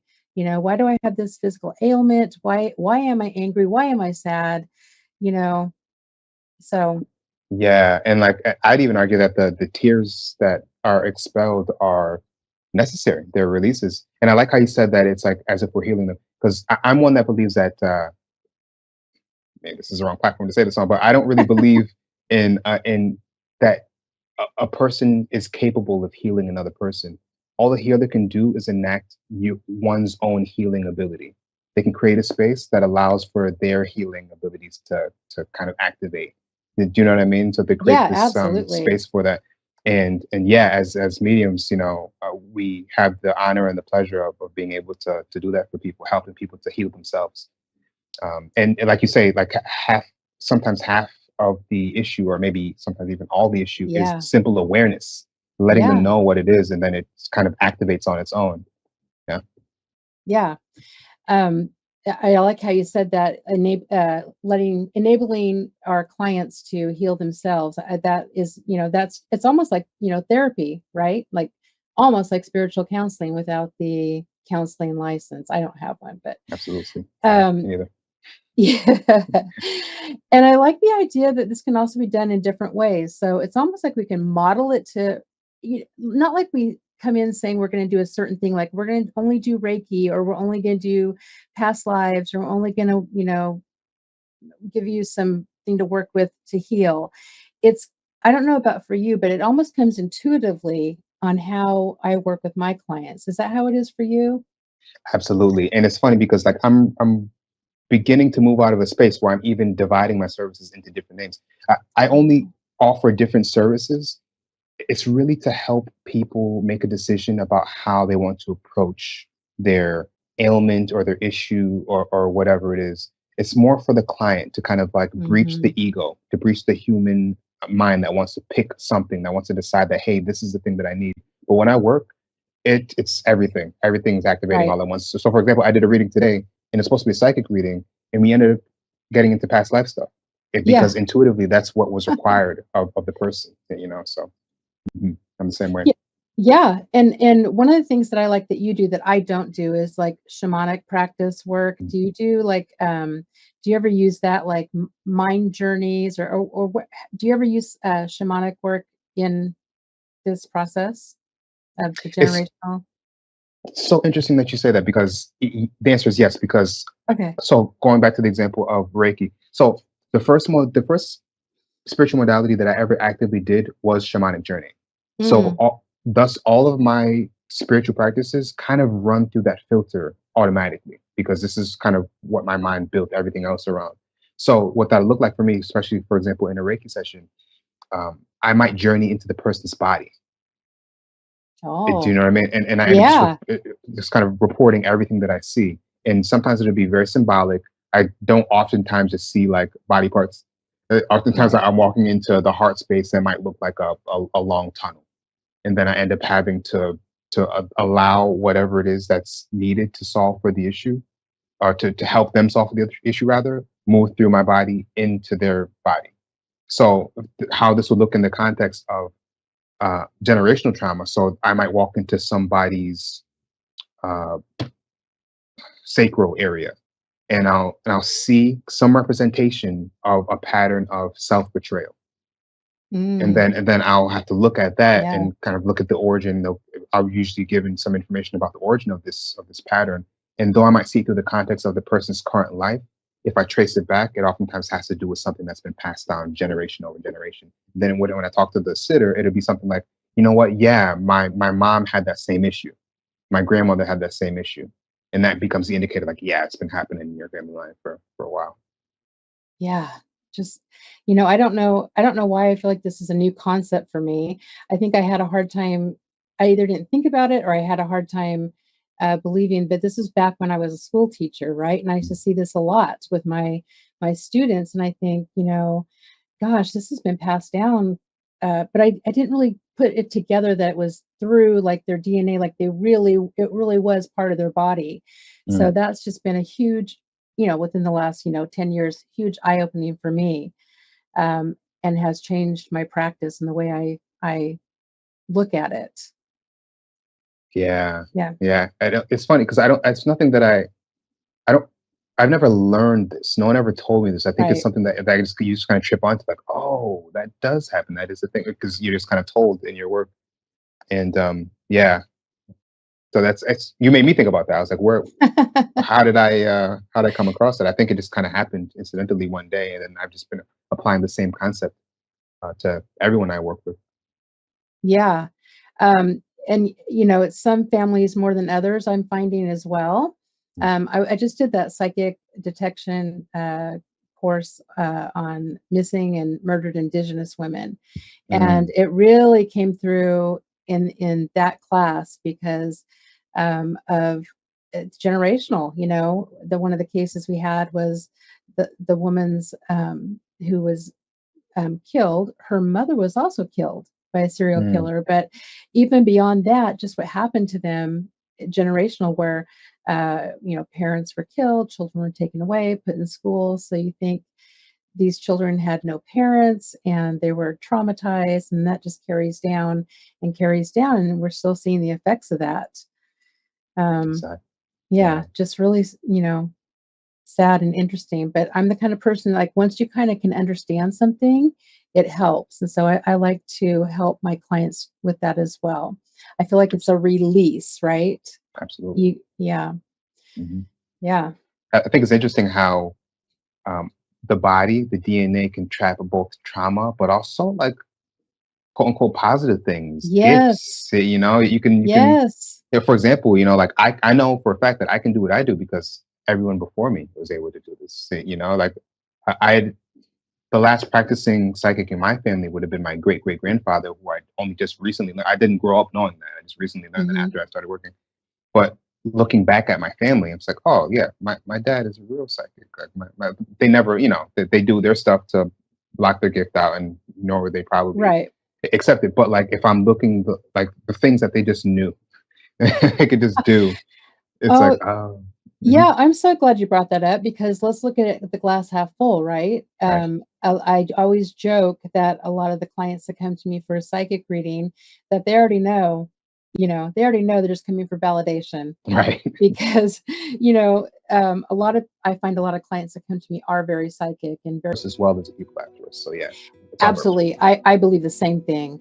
I thank you. And that's going to be like, we're already done. This goes by so quickly, but that's a great note to leave on, that we can heal. And, it's always a work in progress and for our soul. So thank you so much for joining me tonight again, Maurice. It's been a pleasure. Thank you for having me. Yeah, guys, look him up on Ancient Made Modern, and I will see you all next week. Good night.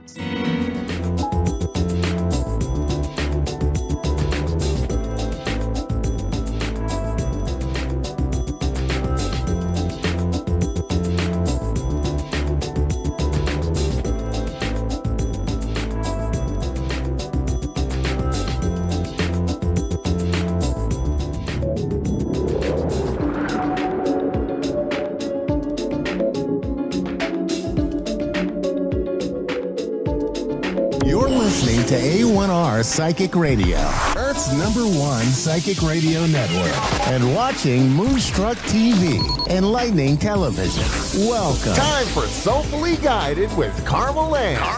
Live from soulfullyguided.com.au. Connect direct. In North America, dial 888-454-2751. In London, 20-3519-2158. In Sydney, dial 02-8488-3147. Or online, contact us through our Facebook page, facebook.com/psychic radio. Or one of our websites, askoneradio.com or moonstruck.tv. This is Soulfully Guided on A1R, the Ask One Radio Network.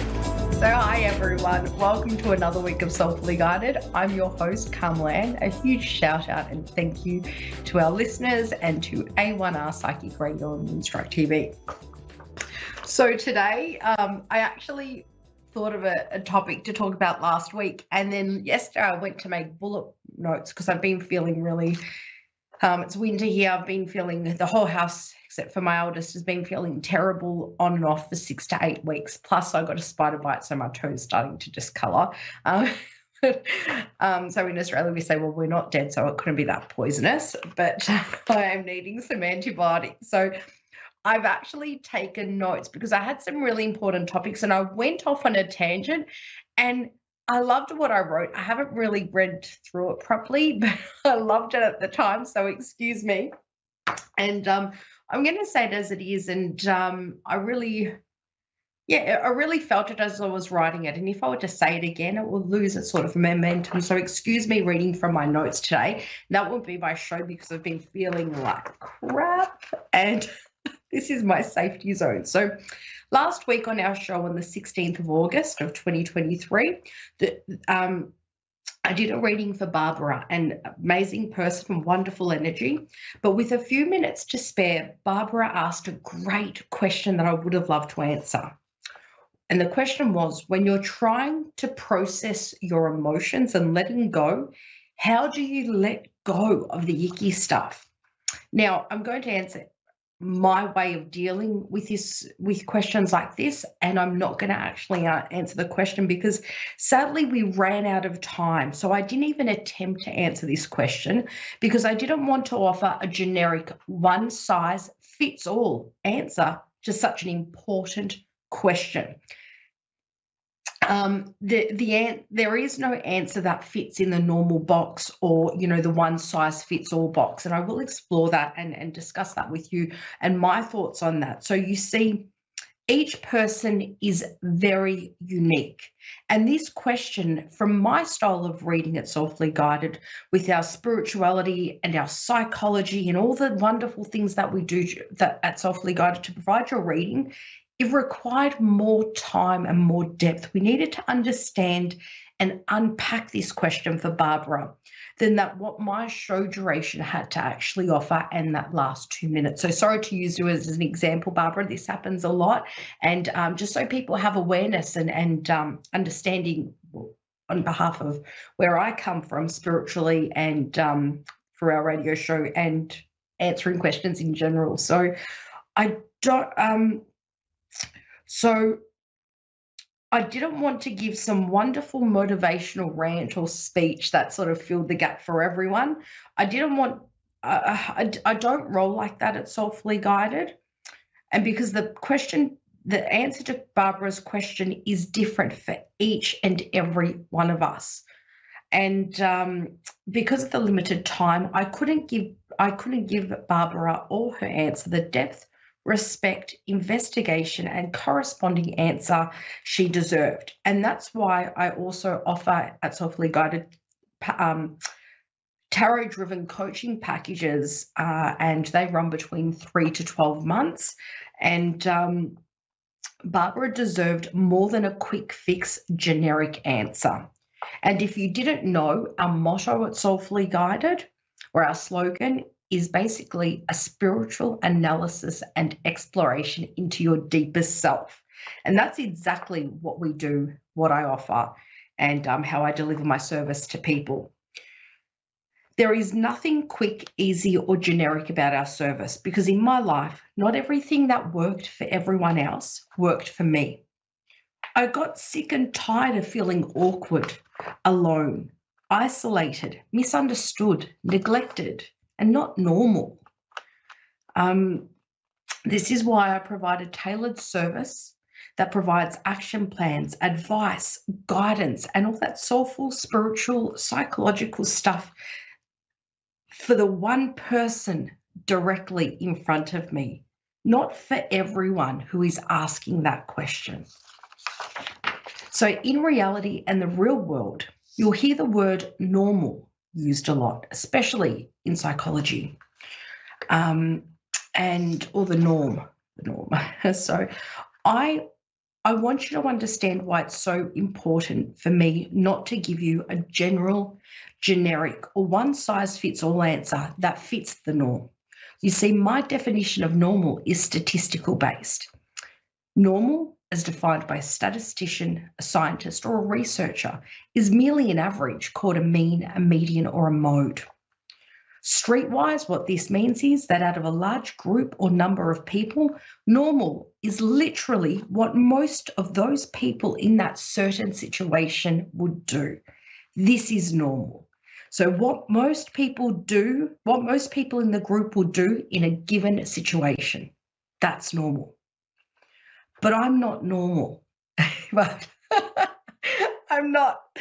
And I'm not normal, neither in the statistical sense or the emotional sense. Some parts of me, yeah, they're normal, just like you. But the best parts of me and us, they're unique. And if you want to call it the statistical term, outliers. So an outlier is the people in that same group who have done things differently to the others around them. That is, they have been, acted, responded, or any of that very different to what all the other people in that group did. My intention is not to show off my basic knowledge or use fancy words that I can't even pronounce, which I've probably said some of them here because I make up pronunciation. But my goal is to help you understand how and why I do things this way at Soulfully Guided. And that sometimes a simple question is not that simple. Sometimes as readers, we can't give you the answer to something you are unable to answer yourself, let alone in 2, 5, or 10 minutes. So sometimes as readers, we have to respectfully refuse to answer a question if we ethically don't have the time to explore that question or the answer. This applies to private bookings also, because last week I believe Barbara's question deserved the attention and respect 2 minutes would not allow to offer a deep analysis and exploration required for her specific needs. As a business, a professional, and an empathic human being, I have no intention of giving quick, fix, generic answers that is a one-size-fits-all.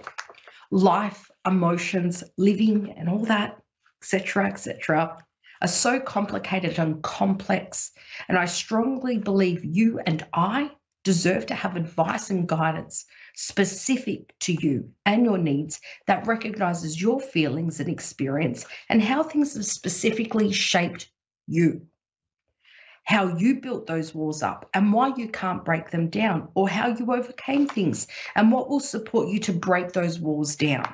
They are all you and you alone in my world at Soulfully Guided and Soulfully Guided's world. My view on tailored and customized services and answers is sadly too difficult to achieve in the outside world of medicine, psychological or behavioral sciences, and science because of the size of our population. But in my world and my small business, I thrive on it and I live by it. Because I'm intense in a sincere way, I say that, but I feel things deeply. And with my intense nature of feeling emotions, I'm able to see themes emerge, both through spiritual and emotional nature, but also through statistical sort of patterns and numbers and the way the cards present, and my intuition. So I'm able to see themes emerge, both through a spiritual and emotional nature, and I dissect it all in favor of specifically you and you alone. I work out what's best for you based on you. Again, alone, just you, not what is best for everyone. And because I'm a small business representing individuals, I can do this. I'm not a researcher preparing it for an entire civilization or large group of people. This is why you won't find me doing collective readings, one card for all if it resonates with you, even though there are readers out there and even other A1R Psychic Radio Moonstruck TV show hosts that excel and are absolutely brilliant at collective readings. But I just can't wrap my style around that. So, and so with all that's been said, this is me and softly guided. And this is why I also don't use the term normal a lot, or what is normal. And normally I tend to avoid that because I don't identify with what most people do. I identify with what I do or with what you do as an individual. So if anyone is interested in exploring a tarot reading or coaching package with me, please know all genuine inquiries are welcome and people from all walks of life are welcome to book. So I hope that makes sense to you and you understand. Sorry, Barbara, to use you as an example. It just really fit beautifully. And you had a great question. I would have loved to answer it, but as readers, we just can't sometimes give you a really quick answer that requires depth and understanding and time to sort of dissect. So if anyone is interested, as we said, in booking a tarot reading, please head over to my website, soulfullyguided.com, and you'll be able to see our services page and all the services we offer. We genuinely do welcome people from all walks of life. And at Soulfully Guided, I love for you to walk away with the power of your reading still with you rather than forgotten or left behind. So we record your readings and send them to you as well. I hope to see you at Soulfully Guided for your next tarot reading booking or your coaching. So thank you for listening. Thank you for tuning in and letting me share my take on providing a service that's spiritual based.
Listening to A1R Psychic Radio, Earth's #1 psychic radio network, and watching Moonstruck TV, enlightening television.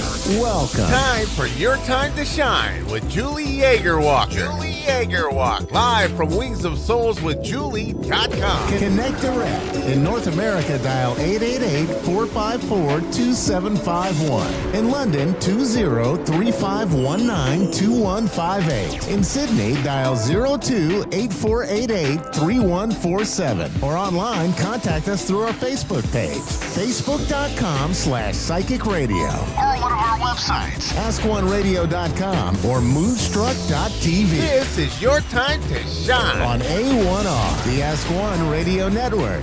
Good evening, everyone, and welcome to Your Time to Shine, a radio show designed to help you explore your own divine gifts. Good evening, and thank you so much for joining me this evening. I hope you are all well out there as you are listening to the show tonight.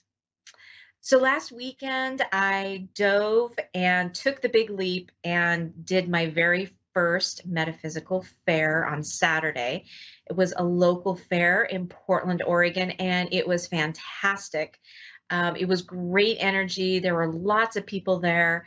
And even some of you listening tonight, I know, came out to see me this evening. So I want to say thank you for coming out and supporting me during that time. I had a marvelous time, and I think that I will do it again.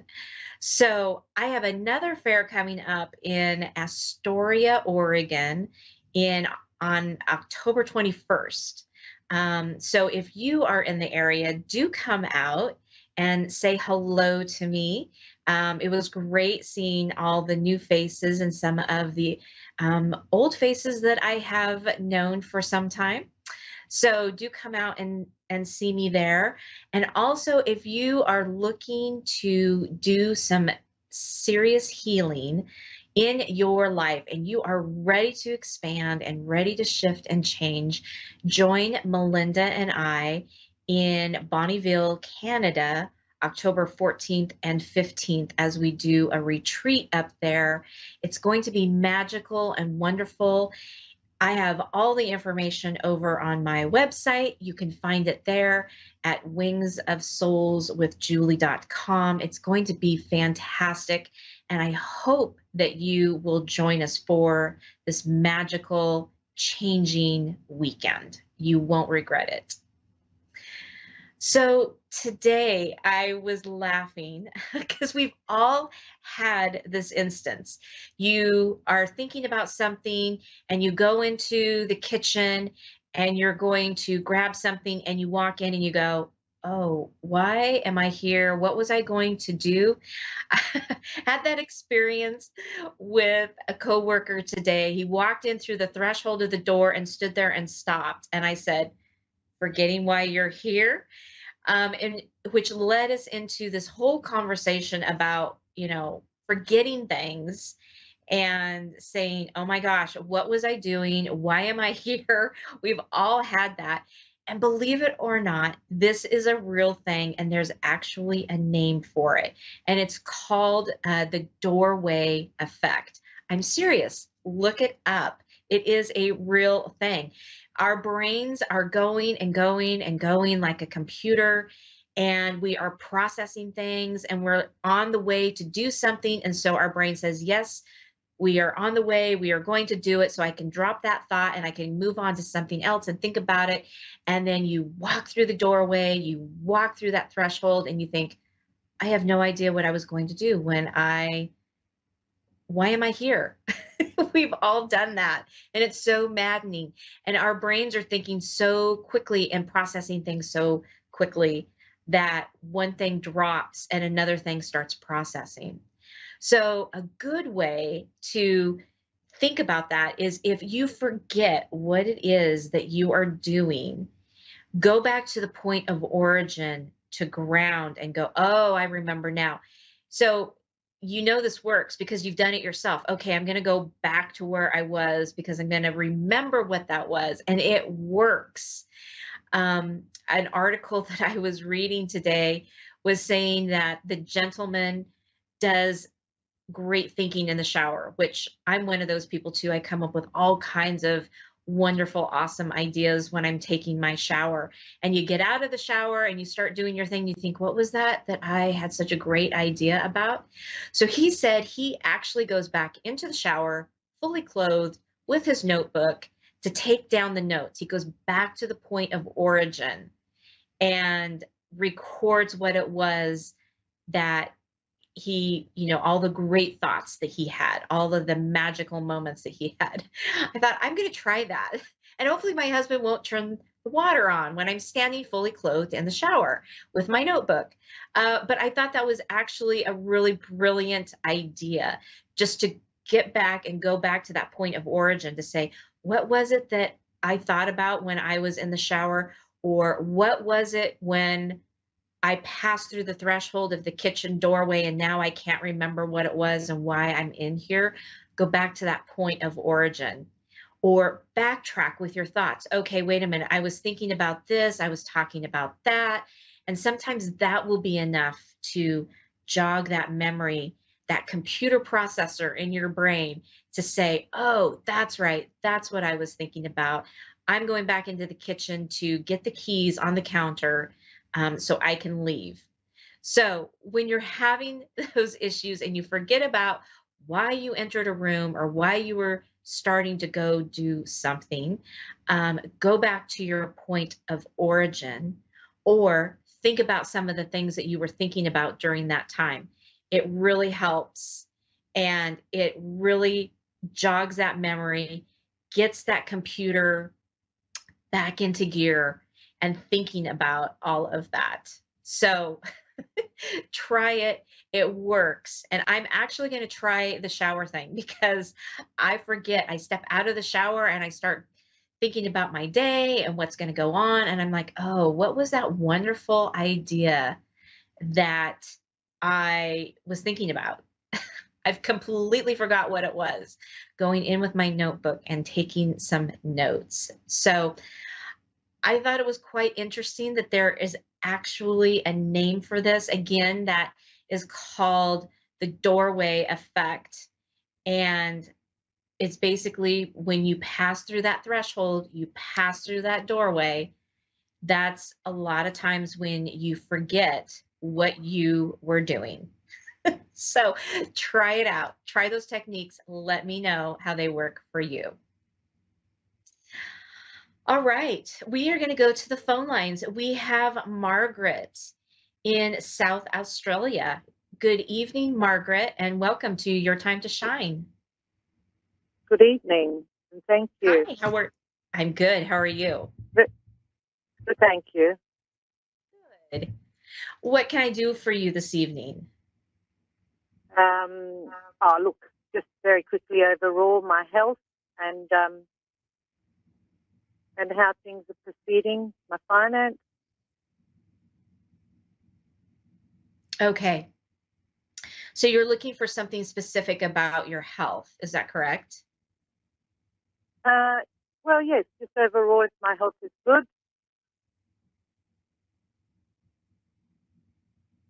Okay. Can you repeat that last part again, Margaret? It's in regards to my health, wanting to know how I'm overall.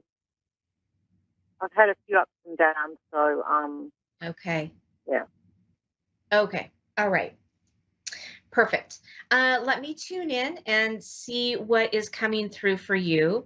And there's going to be a little moment of silence as I do that, and then I'll be right back with you. Okay? Yeah.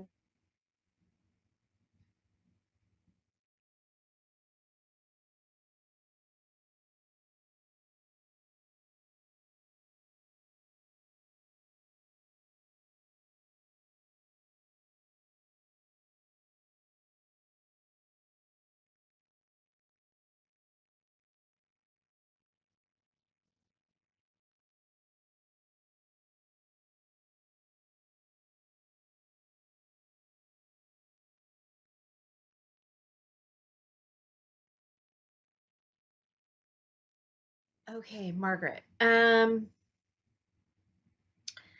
So yeah, they're showing me that yes, you've definitely had some kind of ups and downs. It doesn't feel like they're not indicating to me that there's anything that there's anything serious with Good. what's going Thank you. on with you. Oh, no, I just have checkups and, you know, things that I need to do annually, just wanting to know.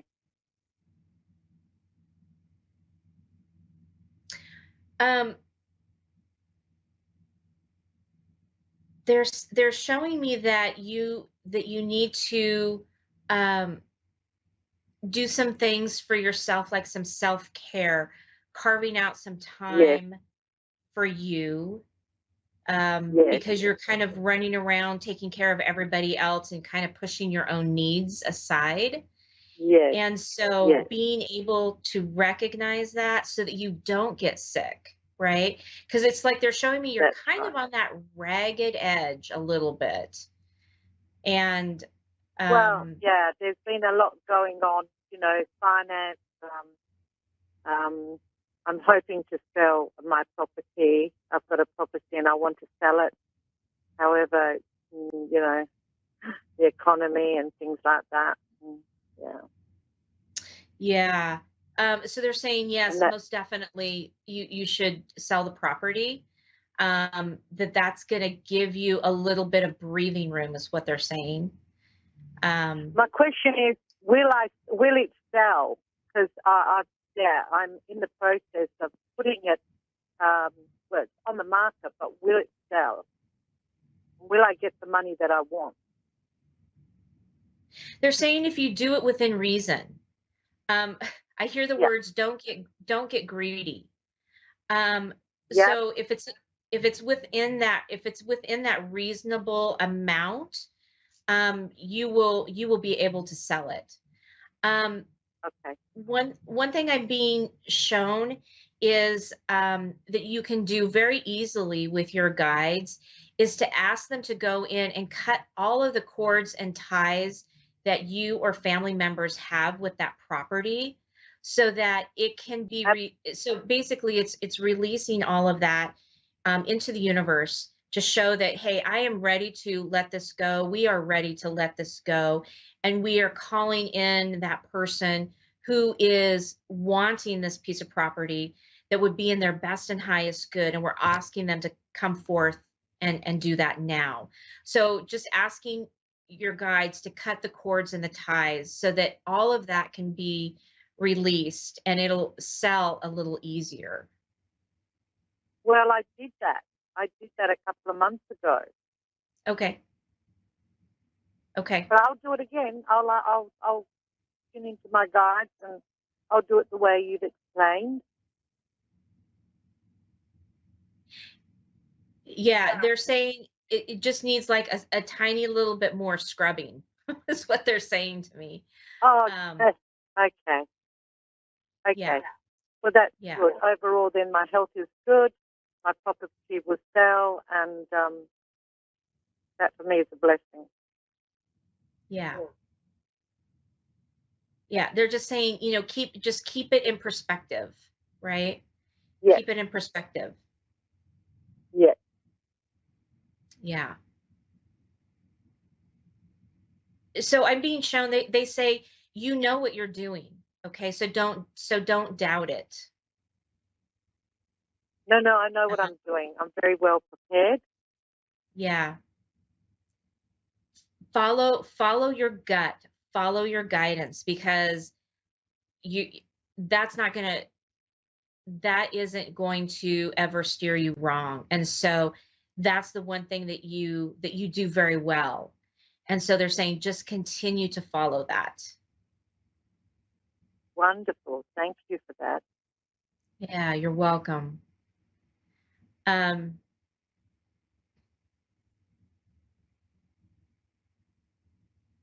They're also saying don't get too stubborn or too stuck on a price. And if someone comes to you with an additional offer, try to work with them. Try to get them to the price that you want, but don't be so stuck that you have to have this particular price. And that process will go a lot easier for you. Okay, that's great. Can I ask you, I know timing is not very good, but would it be this year or next year?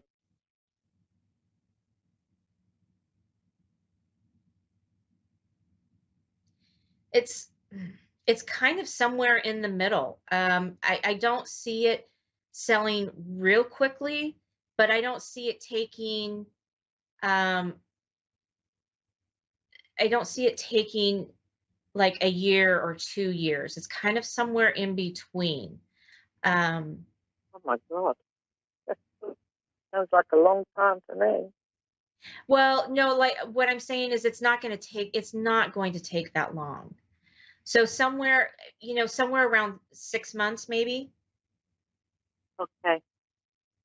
So in the new year. Yeah. Yes. Okay. Maybe it feels like March. March keeps popping up into my head. Mm. So, Yeah. yeah. I don't know if that's your spring or if that's your fall. That's our spring. Okay. No, sorry, that's our autumn. Fall. We call it autumn here, but Americans call it fall. Okay. Okay. We're just going into spring now. We're heading for a very, Okay. very warm summer. But that's obviously fall is March. Okay. So That sounds good. yeah. So I think, you know, summer will be coming to a close and people will be getting back into, work life, school life, right? And then they're going to be looking for those types of things, Well, right? this is not just this is not residential. Mine is commercial, so it's quite big. Yeah, but they're showing me it's the same kind of concept, right? Um, People look at the summer and, they're looking for holiday and they're looking for time off and their focus is completely somewhere else, right? So, yeah, it's looking like it's going to be in that time of year, that time frame. No, that's good. That's okay. That's okay with me. There's been a lot of preparation because it's a commercial property. It's not residential, and we're coming into Christmas, and things slow down in Australia during Christmas. Right. I'm getting that it'll be before that. Before Christmas? Yeah, it'll be before that, before things start slowing down. Well, we're in wait a minute. September. Wait, that's December. No, we're still in March. Sorry. My fall and your fall and spring, it's all messed up. So I'm just going to stick with March. We're going to go with that. Okay. Great. Thank you. I really appreciate that. Look, all I wanted to know is how my health is going. I've had some ups and downs. I know I have to slow down, which I'm doing, and more working on myself. And selling this property will change my life. Yes. For the better. Yes, it's going to be a big sigh of relief. Yeah. Yes, because the property, in fact, you're absolutely correct. I did have it cleared. However, it's an inheritance, and therefore there were ties. There are ties to it. My mother, my brother, and I'm trying to get out of the ties with my brother. Yes. I've gone through a court. He's taken me to court, so he's still not, not signing and not, finishing off things. He's still dragging things through. Very difficult. Yeah. He feels like he doesn't have it feels like he doesn't have a say, or that's how his perspective is. Like his power is being taken away somehow. Can I ask you, are we on a live show where people can hear everything? We are. Oh, okay. Then I can't say very much. No, I don't. Yeah. I No, understand. no, this person has got a lot of power, unless things have changed a bit.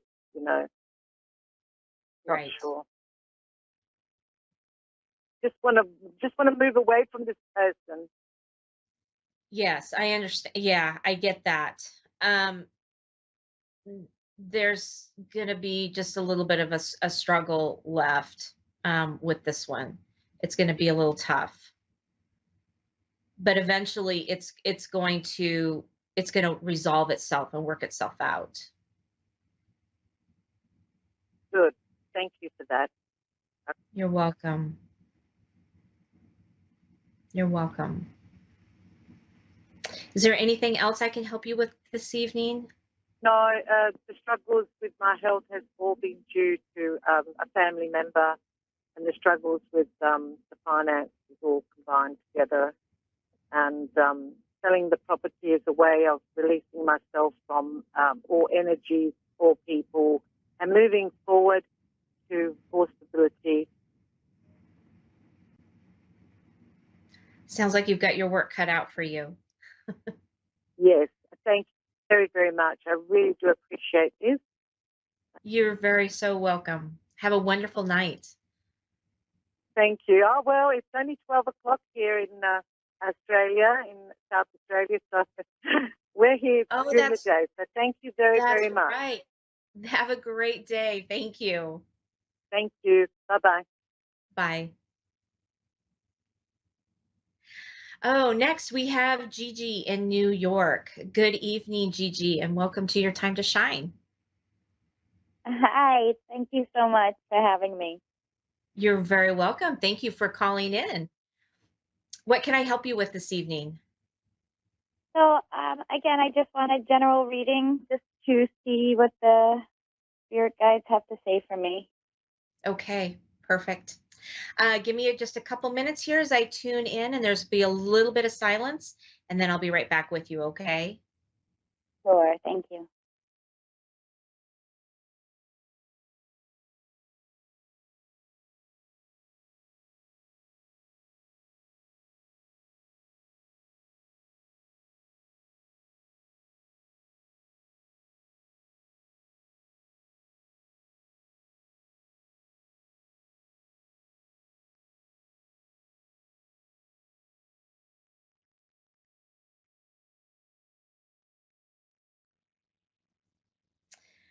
Okay, Gigi.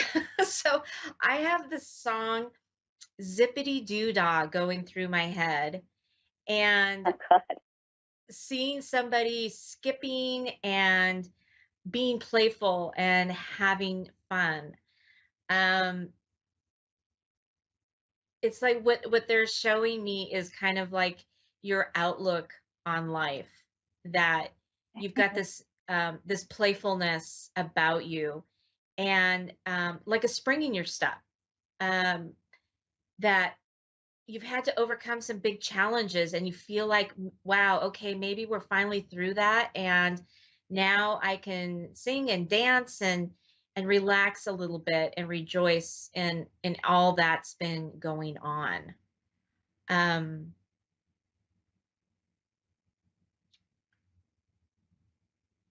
they're showing me that there's been a lot of um bumps in the road and challenges that you've had to overcome, and you've come through um, with this beaming light about you.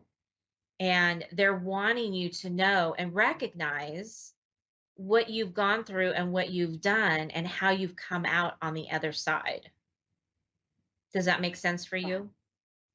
Yes, thank Um,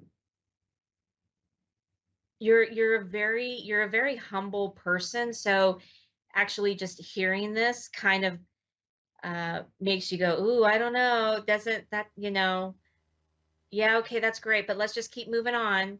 So they're really wanting you, they're really wanting, it's like I'm feeling uneasy in my skin. I'm like, okay, well, yep, that's great. Let's move on. So, but they really want you to recognize what you've done and what you've accomplished. And to take that for a moment and savor it, because you don't do that very often. You know, actually pat yourself on the back a little bit. Okay. Thank you. I keep hearing new job, new prospect. Are you looking at something? Are you looking at changing or shifting jobs? Possibly moving. Possibly moving. Okay. Which brings the new job. Yeah. They're saying that this is going to be a good shift for you. So if you're questioning it or you're doubting it, it's going to be a good thing for you.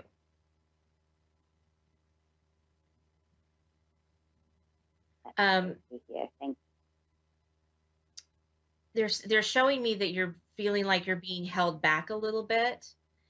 And so they're just saying, kind of look into that, dive deeper into why it is you're truly, truly holding back.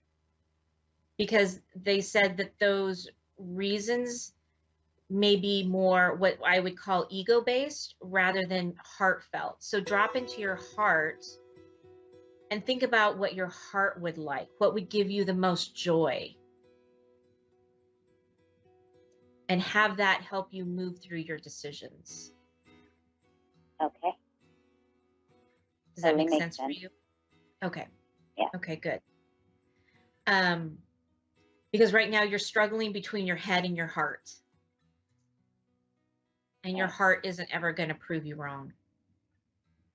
Okay. That's a hard concept for you too, isn't it? Yeah. Yes, it is. Yeah. Yes, it is. Yeah, I understand that.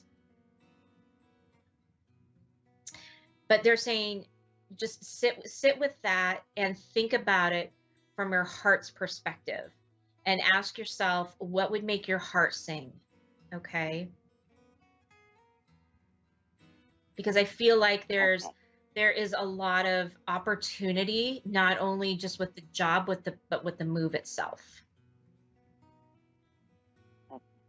And it could be the perfect thing that you're needing right now. Okay? Okay. And we are coming down to the last few seconds of our show, Gigi. So I have to say goodnight, but I want to thank you so much for calling in. Thank you so much for my reading. I appreciate it. You're very welcome. Have a great wonderful night. to talk to you. Thank Yes, you. you too. Thank you so much. too. Well, that does it for me, everyone. Thank you for tuning in tonight. Do head over to my website. I am booking readings into late October at wingsofsoulswithjulie.com, or you can reach me on my Facebook pages, Julie Yeager Walker Medium, or Your Time to Shine. Have a wonderful night, everyone. We'll see you again next Thursday.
You're listening to A1R Psychic Radio, Earth's #1 psychic radio network, and watching Moonstruck TV, enlightening television. Welcome. Time for Full Circle Wellness U with Renee John. Live from FullCircleWellnessU.net. Connect direct. In North America, dial 888-454-2751. In London, 20-3519-2158. In Sydney, dial 02-8488-3147. Or online, contact us through our Facebook page, facebook.com/psychic radio. Or one of our websites, AskOneRadio.com or Moonstruck.tv. This is Full Circle Wellness U on A1R, the Ask One Radio Network. Hello, everyone. Welcome to my show. It is Reset Wednesday. I'm glad you all could join me. It's been another great week here in Tennessee, in the United States, and I'm praying wherever you are, you've had a great week as well. You know, they call this day Hump Day, and they say you got to get over that hump of the middle of the week. Well, I say let's reset it instead of getting over it. Let's just, make it what we want it to be. So, for me to reset, what I like to do is just take, a few nice deep breaths, and, you breathe in through your nose. That's it. And breathe out through your mouth. And as you're breathing in through your nose, just imagine all the stuff, the aggravation, whatever it is, whatever challenges you've had, physically, mentally, spiritually, whatever they are, and just take those in, grab hold of them, hold your breath for a moment, and just let it go. Breathe it out and let it go. And as you let it go, just see it go away. And the next breath you bring in, that's it. Just bring in all the love and light and happiness and joy and peace and harmony, and, just breathing in, because as we breathe in and we relax, we bring in all that good stuff and we let go. We exhale. We let go of everything that's been holding on to us, any discomfort or tension or tightness. That's perfect. And as you breathe this way, the more you breathe and the more you use your breath, it helps you become healthier in this journey. It helps you release extra weight. It helps you release any tension or tightness or any of that. But it actually changes your blood pressure. It changes your heart rate. It gets your pulse just right. And it helps you be more grounded and focused. It keeps you aware and in sync and in touch without being in fear and panic and stressed and anxiety, which is way too much of that. So one more time, let's breathe in. And as you breathe in, just breathe in your favorite color, whatever that color may be. And as you exhale, just let it go. That's perfect. That is perfect. Another thing you can do is you can use essential oils. And if you do use essential oils, please get a higher grade. I get mine from a company called Frontier. These are acacia oils, And the one I like is lavender for calming. I love lavender. You can get lavender blooms. You can grow lavender. It's pretty easy to grow. Some places it grows year round, not so much here in Tennessee all the time. But off some winters we get it to overwinter. But you can always grow it indoors. And you can pick some of those blooms. You can make lavender tea. You can use lavender in cookies, ice cream, throw it in your cereal. It's just a really nice a nice natural way to just kind of, enjoy the beauty of the world and just take that moment to just reset, And the other one is, this one is called Rescue Charm, and it has many different essential oils in it, like I think about 5, and all of those help calm us. The other thing about lavender that I love is I'll sprinkle it on a tissue and stick the tissue inside of my pillowcase at night. Or, if I have a stressful moment or something, and I just breathe that in while I'm sleeping. And you want to talk about dreams and deep breathing, it is absolutely amazing, amazing. So that's my little essential oil tip for the week. And the other thing is, where are my lemon people?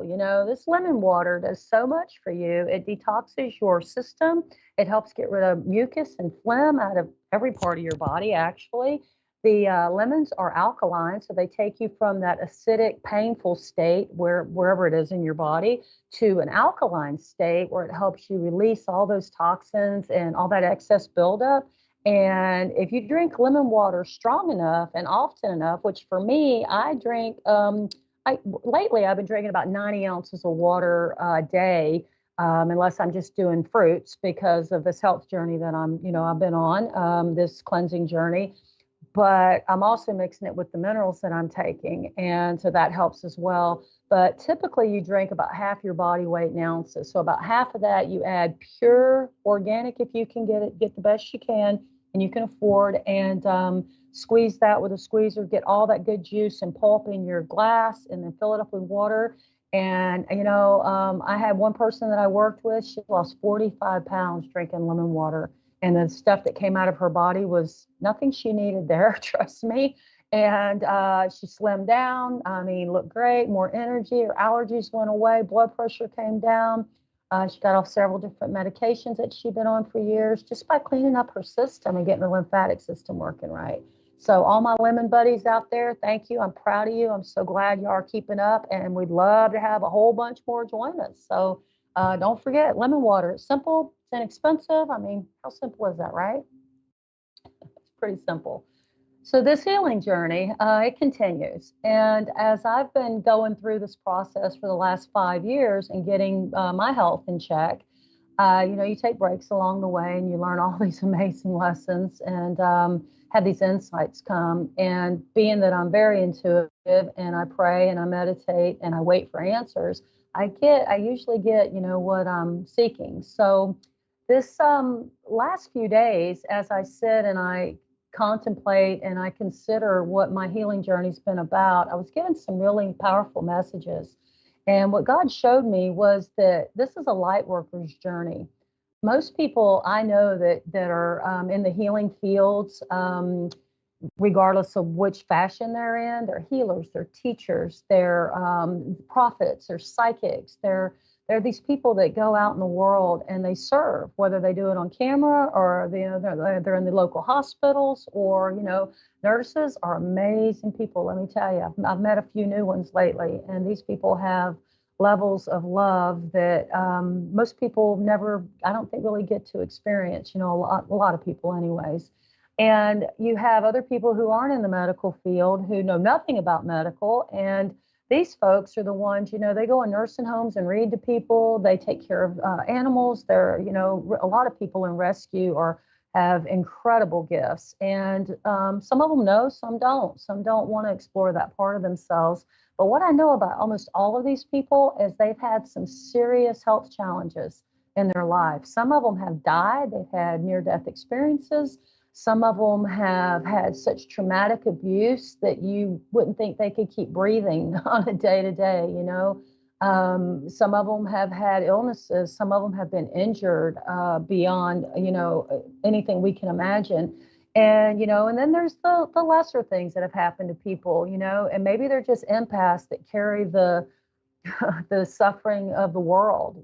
Those people need to be honored because they hold that place, guys, and they hold that place at a level that they suffer. I mean, they literally lay on the floor and cry and wail and don't understand, and that brings them a lot of times, physical maladies, spiritual maladies for sure, emotional issues. And when you're aware, you don't necessarily run and medicate. You don't want to be drunk, you don't want to be drugged, you want to be there even though it's painful, and you walk these steps. And what God showed me a few days ago, actually it was last week, I was in a really rough place in my detox and in my cleansing and getting myself right, and for about 4 days I couldn't really see, to be honest with you.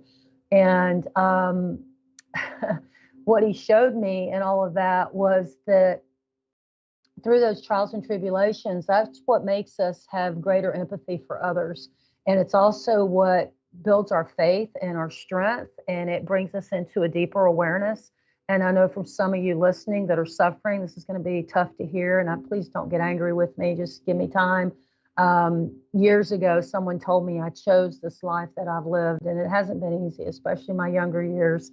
And I got really pissed off, let me tell you. I told him off, told him, shut up, leave me alone. I would never choose this. Well, I went on to become a regressionist, a hypnotist, a healer, an empath, a psychic, an animal communicator. And they were right. They were absolutely 110% right. And that person, I hope they're listening. I've given them credit many times since then. It's healing is not for the weak, and healing is not for those who just absolutely refuse to see the truth of everything. And it will take you to the deepest, darkest places that you've ever been. They call it the dark night of the soul. And for healers and teachers and empaths and these people, you know what I'm talking about. And you'll have more than one dark night of the soul in your life. And I believe most people are right now. It seems like the people I talk to and the things I see online and the people I see out in the world, they're all at some level of opening up and expanding. And with expansion, comes some suffering, unfortunately. You don't just get to, like I tell people, you don't just in a beautiful marriage and one morning you wake up and you say, I'm going to get a divorce. Or, God, I have this perfect house. Everything's great, but I'm moving. I'm leaving. No, usually you got to go through something to get to that point of change. And what I've learned in my life, when I resist and I'm not ready and I hold back and I'm like, yeah, God, I hear you, but nah, I ain't going there. It gets really uncomfortable until I just surrender and say, I got you. I'm going. I'm on my journey. Let's do this thing. And that's how I got to Tennessee in 2005. I was told, go high, make ready. Lines of people are coming. And I was shown the mountains and snow. And being from Central and South Florida, I really didn't like cold. At that time, I was so ill, I couldn't even stand air conditioning. And I said, no, I'm not going. And I was told, you will go and you won't be cold. Well, I love the winter now. I'm not cold. I've gotten over those parts of my challenge, my physical challenges, so that I've healed myself at the level that I actually can enjoy the winter time for the most part. I'm not crazy about it because I still got that Florida blood, but I do have days that I absolutely adore it, and where I've been put in Tennessee has been a really interesting area. Has been a lot of turmoil here. And I was shown at that same time that people that were being relocated all over the world, and you know who you are, and it's still happening. It's happening a lot.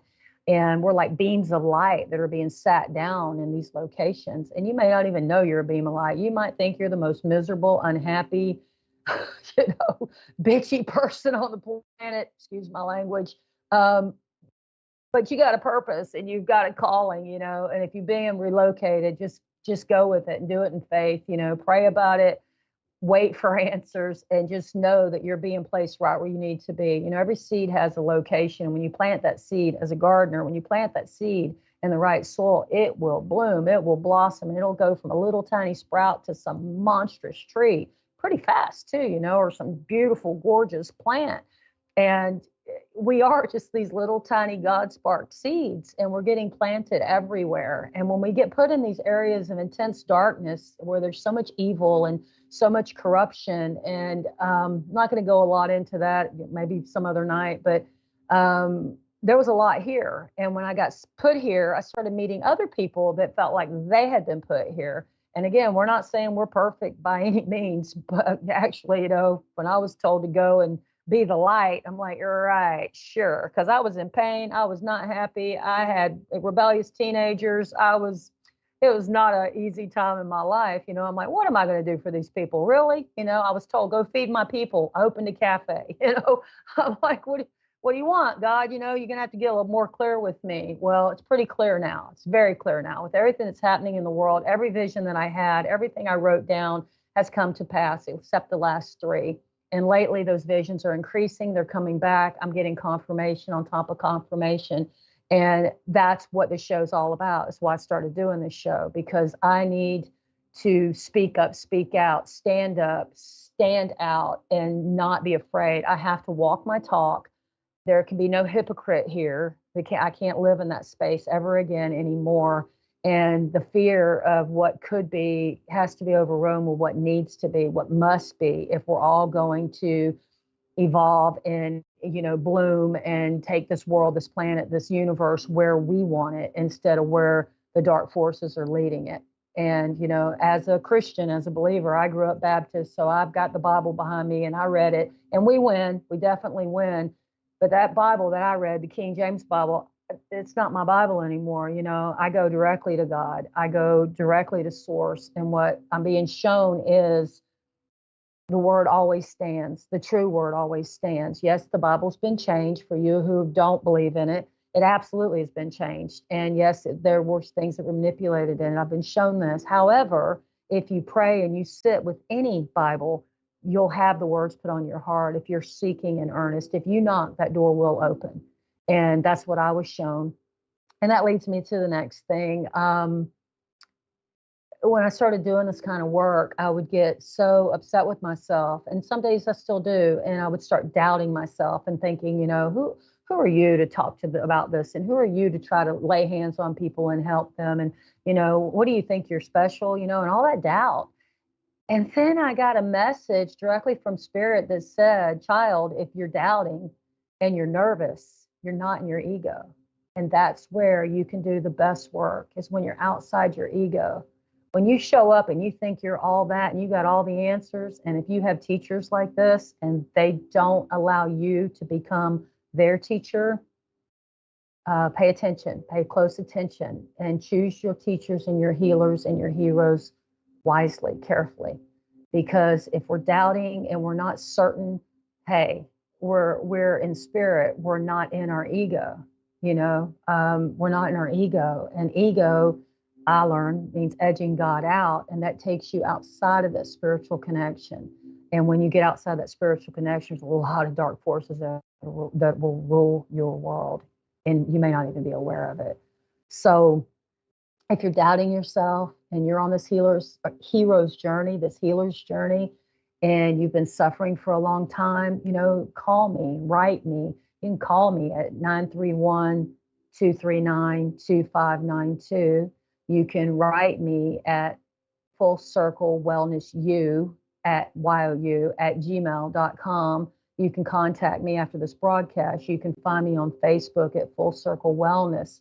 Renee Johnson is my private page. I have my group that I'd love you to join. It's a private group, and we don't accept just anyone. So if you're coming for truth and healing and spirituality, join us. You know, we don't tolerate any crap, so you don't have to worry about being attacked. I'll boot somebody right out of the group in a heartbeat. We have no drama there. We just have love and compassion and just respect for each other. And it really is a beautiful group of individuals. And we are looking for anyone that wants to come in. You know, you got something to teach. We're not there to make money. We're not trying to promote everybody's businesses. It's not a business networking thing. This is a healing circle. And it's very important. And it's called returning to your authentic self. Full Circle Wellness, returning to your authentic self. And it is truly about returning to your authentic self, who you were created to be, who you're designed to be, who you came in as. And, you know, through life, things have happened. It takes us off our path. We get stumbling along the way. But so many of us are waking up right now. And that's a good place to come in and join with other people. To meet me, call me 931-239-2592, 931-239-2592. And just, you know, tell me your story, and, you know, and let's get stronger together. Let's raise the vibration. That is my greatest desire, is just to raise this vibration. It's interesting because, you know, the physical and the spiritual journeys that we go through, they bring us into a sense of bravery and a place of surrender where we can do the most good. You know, my mother, bless her heart, she's my biggest fan, and she gets so angry with God, and she says, why does Renee have to suffer? Why does she go through these things? And I try to explain to her, because it is the way that you become more caring for other people. You know, we've lost so many people in these last few years, and I know everyone listening has lost people. And today we had more news of another young man that we lost, and very close to our family, grew up in my home as a child. And it's devastating, you know, it's really devastating.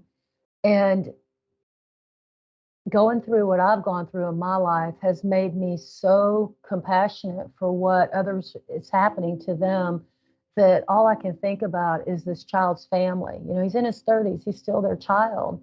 And, you know, by the grace of God, you know, my children are healthy and strong.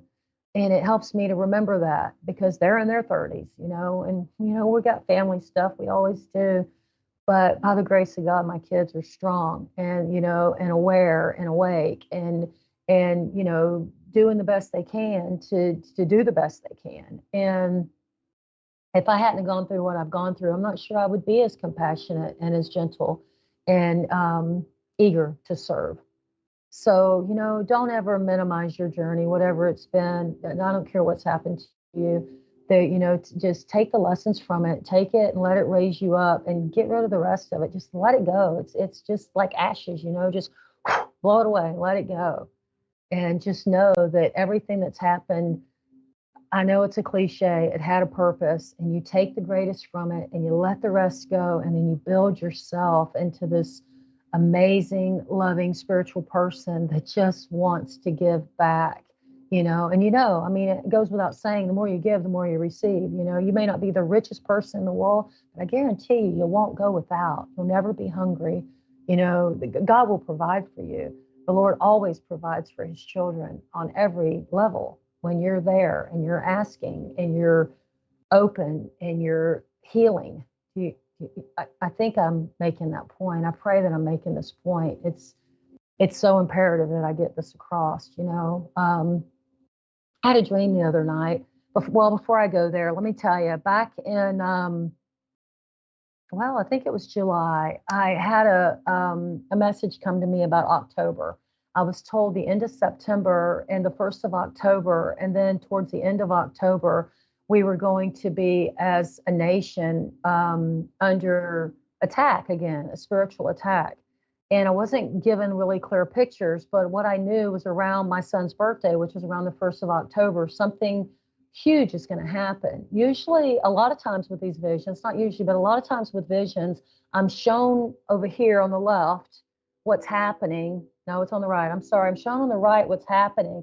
And then I'm told to watch this hand while this one slaps me in the face, my left hand. And I'm also shown, while this is happening, this is smoke and mirrors.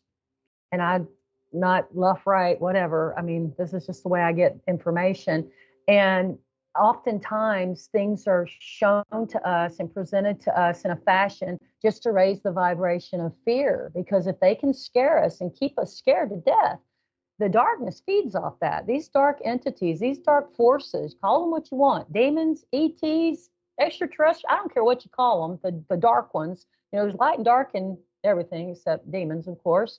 But they feed off of fear. They feed off of rage. If it's not love and it don't feel good, it's under fear. So if you're feeling anything but love and joy and all those beautiful emotions, you're in that fear side. They're feeding off of you.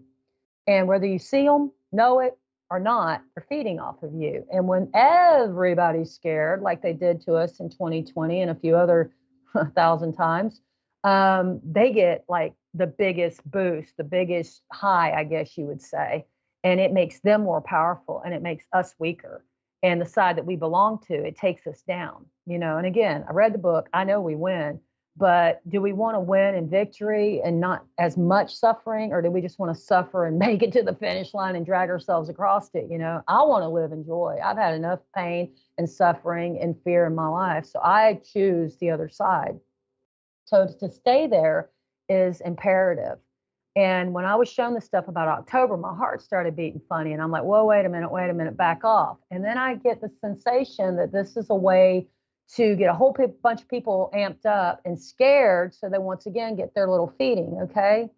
And so around October 4th, if you haven't heard about this, I always believe being safe instead of sorry. So on October 4th, supposedly something's happening with a broadcast signal that's going out across the nation on all our cell phones and all our devices.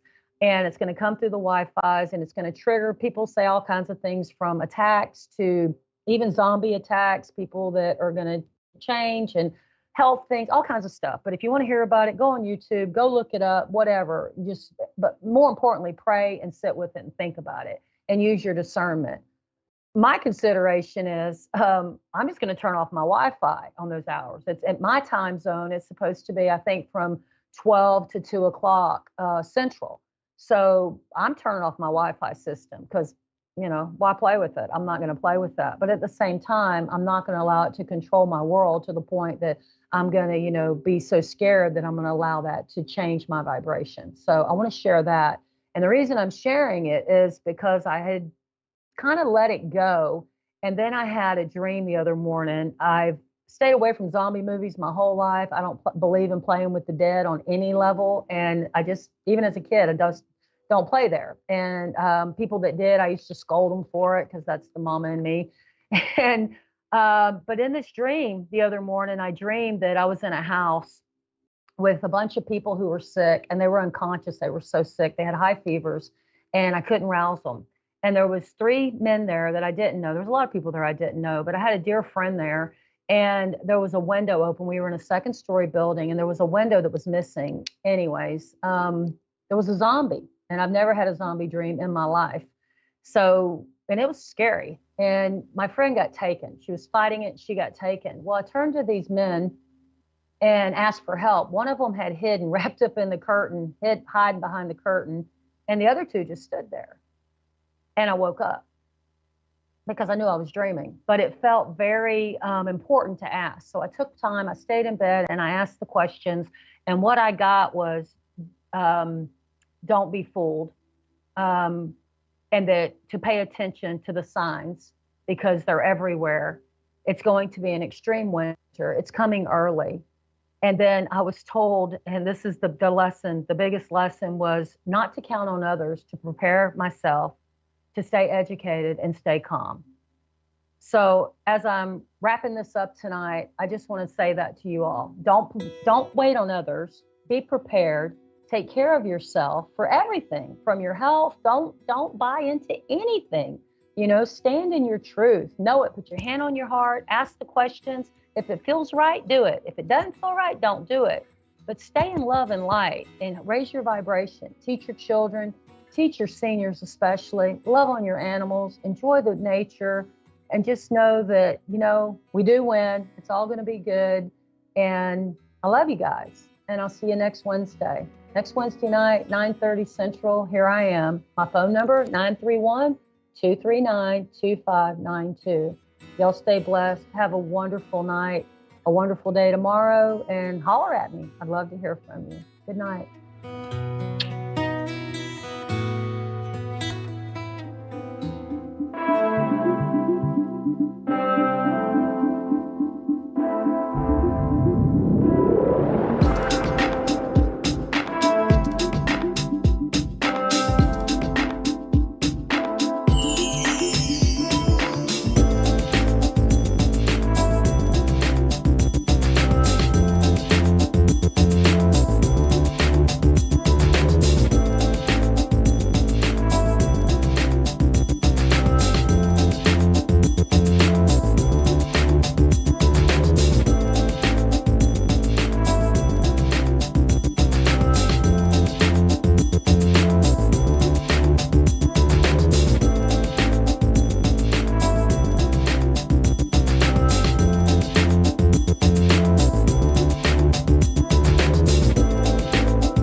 to A1R Psychic Radio, Earth's #1 psychic radio network, and watching Moonstruck TV, enlightening television. Welcome. And now, Reverend Elliot's Magical Window with Reverend Elliot. Live from magic-works.com. Connect direct. In North America, dial 888-454-2751. In London, 20-3519-2158. In Sydney, dial 02-8488-3147. Or online, contact us through our Facebook page, facebook.com/psychic radio. Or one of our websites, askoneradio.com or moonstruck.tv. This is Reverend Elliot's Magical Window on A1R, the Ask One Radio Network. Greetings, fellow seekers of truth, wisdom, and light. This is Reverend Elliot, your friendly neighborhood esoteric practitioner. You know, I always trip over that line. I've been doing this for 10 years, and I can't say your friendly neighborhood esoteric practitioner without fearing that I'm going to say your favorite neighborhood esoteric practitioner, which is rather presumptuous because there may be other people on your list who you prefer over me. And hey, that's the way the cookie crumbles. And if I find out, I'm going to send a hex your way, damn it. Now, you know, there are people who do that. I don't get as much now because people are concerned with the economy. But I've been getting over the years so many things about saying, listen, there's this woman I just love, and she won't pay attention to me. Can we kill her? This is essentially what it adds up to. They don't do it in that regard. They don't do it that way. And half the time I feel like saying, you know, if you really, really, really want to get even with this person, just see if you can marry her, because you sound like a loser. You're crazy. No, we don't use magic to kill people. Although, under certain circumstances, very rarely would I recommend doing a thing like that. But if you go to my website, which is magic-works.com, magic-works.com, you will see a page on revenge. Because that's a lot of people want to do that. A lot of people think that it's good to use magic to destroy people, which I find kind of peculiar, because you put that kind of energy out, it's going to come back. It will come back. It will. And the problem is, it's like this. This is how nature works. I knew a guy many years ago who was a private investigator, and it wasn't like Mannix or Shaft or any of that. He had a very particular subset of clients. He worked for the Doberman Pinscher Association. That was the main thing. That was his. You know, everybody who's self-employed will have a bread and butter account, and so, you know, they'll do other things, but one account pays the bills, and that's a precarious position to be in. So people are always looking for an additional, I can talk to you about my marketing days when we had one client that paid the bulk of the bills, and the company spent all of its time trying to find another client, even though we had several others, but we wanted another biggie. In any case, this guy, there's this thing about Doberman Pinschers. They only kill their masters. You know, there's TV movies and things like that. Well, whenever a person who owned a Doberman, and you'll see the point, this relates to magic. Whenever a person who owns a Doberman is attacked by the dog, the sales of Dobermans would go down, because that would be a big thing in the news. I haven't seen it in the news in years and years and years, but I guess it's not happening. I don't know. But in any case, they're not covering it. If it's a big cover-up, the Doberman Pinscher cover-up, and I'm going to call Woodward and Bernstein. But so this guy, we're going back to the 70s here. And I mean the dawn of the 70s, like the late 60s. But so he would investigate why the dog killed or wounded grievously its master. And he found the same thing all the time, always came to the same conclusion. It was invariable. People would get a Doberman. They're highly intelligent dogs.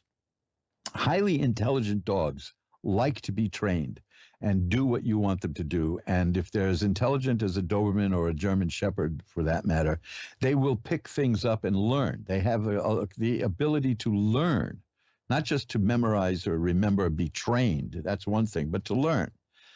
And they always would get a Doberman and have it attack trained.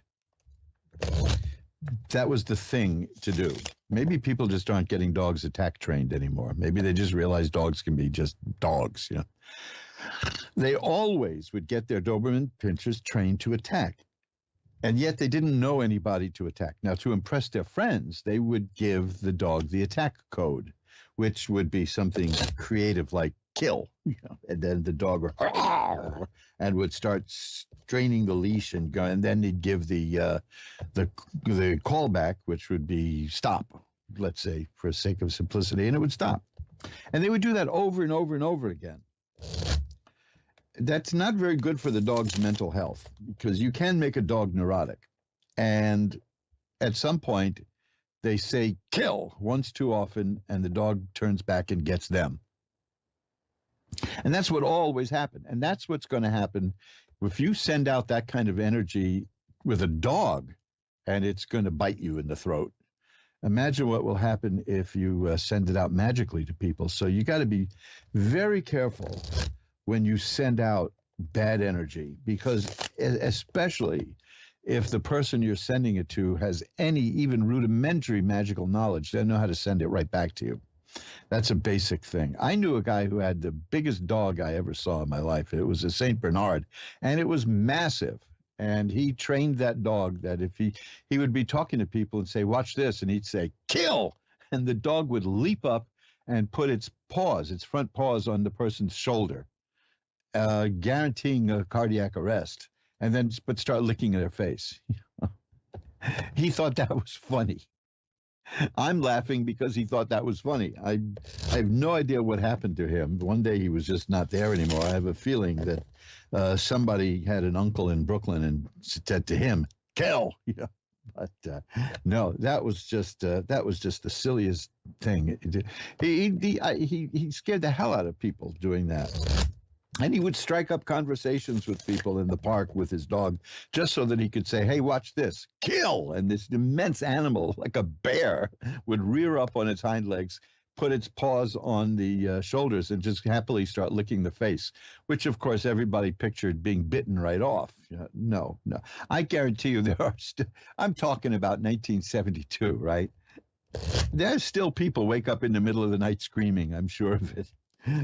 People who can't watch the old TV show Topper without freaking out now because, you see, there was a dog in that liked martinis. And that alone, if I had a dog in the house that liked martinis, I would bring it to the pound. Those are mine, baby. Well, not anymore. You know, time marches on, and I can't handle that kind of stuff anymore. Not the way I used to. Good Lord, not the way I used to. But it's not good. And besides, you know, I had a friend who's deceased now who had a drug problem and a drinking problem. And I ran into him once in July, and I'd forgotten that he had a problem with drinking. We were chatting, and there was a nice local neighborhood bar there. And I say, come on in, I'll buy you a beer. This was July. It was hot. It was sweltering. Yes, there were hot Julys years ago. It's not something new now. And I said to the guy in July, I said, come in, I'll buy you a beer. And he said, no, I've got to be someplace in November. And that was just, I mean, I spent years as a writer specializing in comedic stuff too, which is odd because most of the screenplays I sold were crime stories. But I never could have thought of a line like that. And he said it with complete straight, I mean, he meant it. No, I've got to be somewhere in November. So we be aware of your shortcomings, I say, but I always keep a jar of olives in the refrigerator just in case somebody hits me with the rejuvenation machine and I can have a martini. And I love it. I'll still enjoy a nicely made martini, not too dry, you know. Hey, I'll tell you a secret and get in a shameless plug. There's a really funny book my wife worked on, and I give her top credit in that because she did it. So see how magnanimous I am. I support the women's movement. When the woman does all the work, I give her credit. But I do have my name on it also. It's about risque bar napkins If anybody's old enough to remember those, and if you're not old enough to remember them, you got to see this book. It's just so much fun. It's Naughty, Bawdy, Dirty Barn. I don't even remember the full name of the thing. You can find it at mojoacademy.org. You can find it at amazon.com just by looking up Naughty, Bawdy, Bar Napkins, or Bev Nap. You know, and the reason I mention is that in the back of the book, we have a gift for you, which is a martini ordering card. I used to carry these. We put one in the book, not an actual card, but it's on one of the pages at the back of the book. It's the size of a business card, and you can scan that. You can put that book flat on your scanner and scan that and print out. That'll slap into any template for business cards, perforated cards, you know, the kind we all use on printers. And you can have it, and it tells, you just check off exactly how you want your martini made. And everybody thought those were wonderful. We got, my wife and I made those up for the classic cocktail sidecar at one point, and that was enough to get us media coverage. I've always enjoyed doing that. Media coverage is so much fun. I mean, there was a time when media was fun. It wasn't just people yelling at each other, calling each other traitors. Oh boy. So yeah, you can do that. Those are fun. You can just print them out, scan it in and print it. But it's a really fun book, and it's got a whole array of bev naps, bar napkins, that would probably get a place closed down today because there's no sense of humor about sex anymore. And what else is there? Oh, there's one that is not particularly risque. It's a bev nap that is so nice. I got it in 1980, and I still have it. And I scanned it and put it in there and gave full credit to the company. It's a martini blueprint. Oh, what you see, people used to do creative things with bar napkins. Now, we know that they got rid of things like that and got rid of like matches. First of all, they stopped smoking in bars, but the matches were a problem because all these things would be proof that like a drunk driver was at that bar. A lot of people don't know this, but it is against the law for a bar to serve you when you're intoxicated. I know, it does sound weird, but that's the way it goes. But they can also, they can cut you off if you're apparently intoxicated. Now, I know you're thinking, what kind of reverend is this again? What kind of minister is this here? You know, yes, I know the laws of drinking in all 50 states. Yeah, there you see. Now I'm doing my Foster Brooks impression for you old timers. Yeah. Anyway, that's by way of saying that. Look, we need all the laughs we can get, right? Oh, one of the things in the bar napkin book is I have in there a bunch of reproductions of the famous Groucho Marx bev naps. Oh, that has to be seen to be believed. You can find these. You can buy them online. They're really expensive, but get the book because it's an awful lot of fun, and it's got a nice little foreword that I wrote, which I did just so that I can slap my name on the front of the book too. But really, it's a full color reproductions of risque bev naps. What can I tell you? And it's good for laughs, and I think we should laugh about these things. And everything is fair game for joking, except you can get canceled for it these days. That'll pass. We've been through these reactionary kind of things. I'm personally a little tired of people saying, "Hey, I believe in freedom of speech," but, and then they, go on and tell you what's wrong with that. No, I'm a very big First Amendment guy, as you know, and just about every business I've ever been involved in is in the First Amendment. So there you go. I say, you want to really be protected, don't start a business that isn't protected by the Constitution. And even that's iffy. There's all these people want to get rid of the Bill of Rights now. I mean, free speech, presumed innocent. We actually had a governor here in New York who got into a little bit of legal trouble and had to hightail it out of office, who referred to the constitutional protection against double jeopardy as a loophole. Interesting. Now, I bring that up because every now and then there are jurisdictions that pass laws that say you can't read tarot cards for people. And that's absolutely unconstitutional. So there you go. And they always lose, by the way. But they do it. They do it. It scares people. And when people, fear is the thing. There's a lot of people who became addicted to fear in the last few years. We've always had an undercurrent of fear running through our culture. Them is out to get you. Them is coming for you, that kind of thing. And we needed a new them when the Soviet Union collapsed, and we finally settled on who the them are. Us, like, the Pogo comic strip thing where he said, I've met the enemy and he is us. Well, there you go. So get a laugh, man. I'm saying this in all modesty. It's a wonderfully and beautifully laid out book. It's a large size format, and it has full-size reproductions of classic naughty Bevnaps that once upon a time you would find underneath your cocktail. And in the back, this is what brought it up. My mind wanders, and today I'm going with it. Is a martini ordering card that you can scan in and personalize if you want. If you want, you don't need my permission. Go for it. It's a fun book. I will be slapping up an announcement about it just to reinforce this on the website. It's at my website, magic-works.com. It's also at mojoacademy.org, but I will put a link to it at my tarot Facebook page. That's the one I like. That's the two Facebook pages I like are I like the tarot one, because the tarot one has loads and loads of people there who they're nice. You know what I mean? The regular page, the regular Facebook stuff is just, it's Facebook.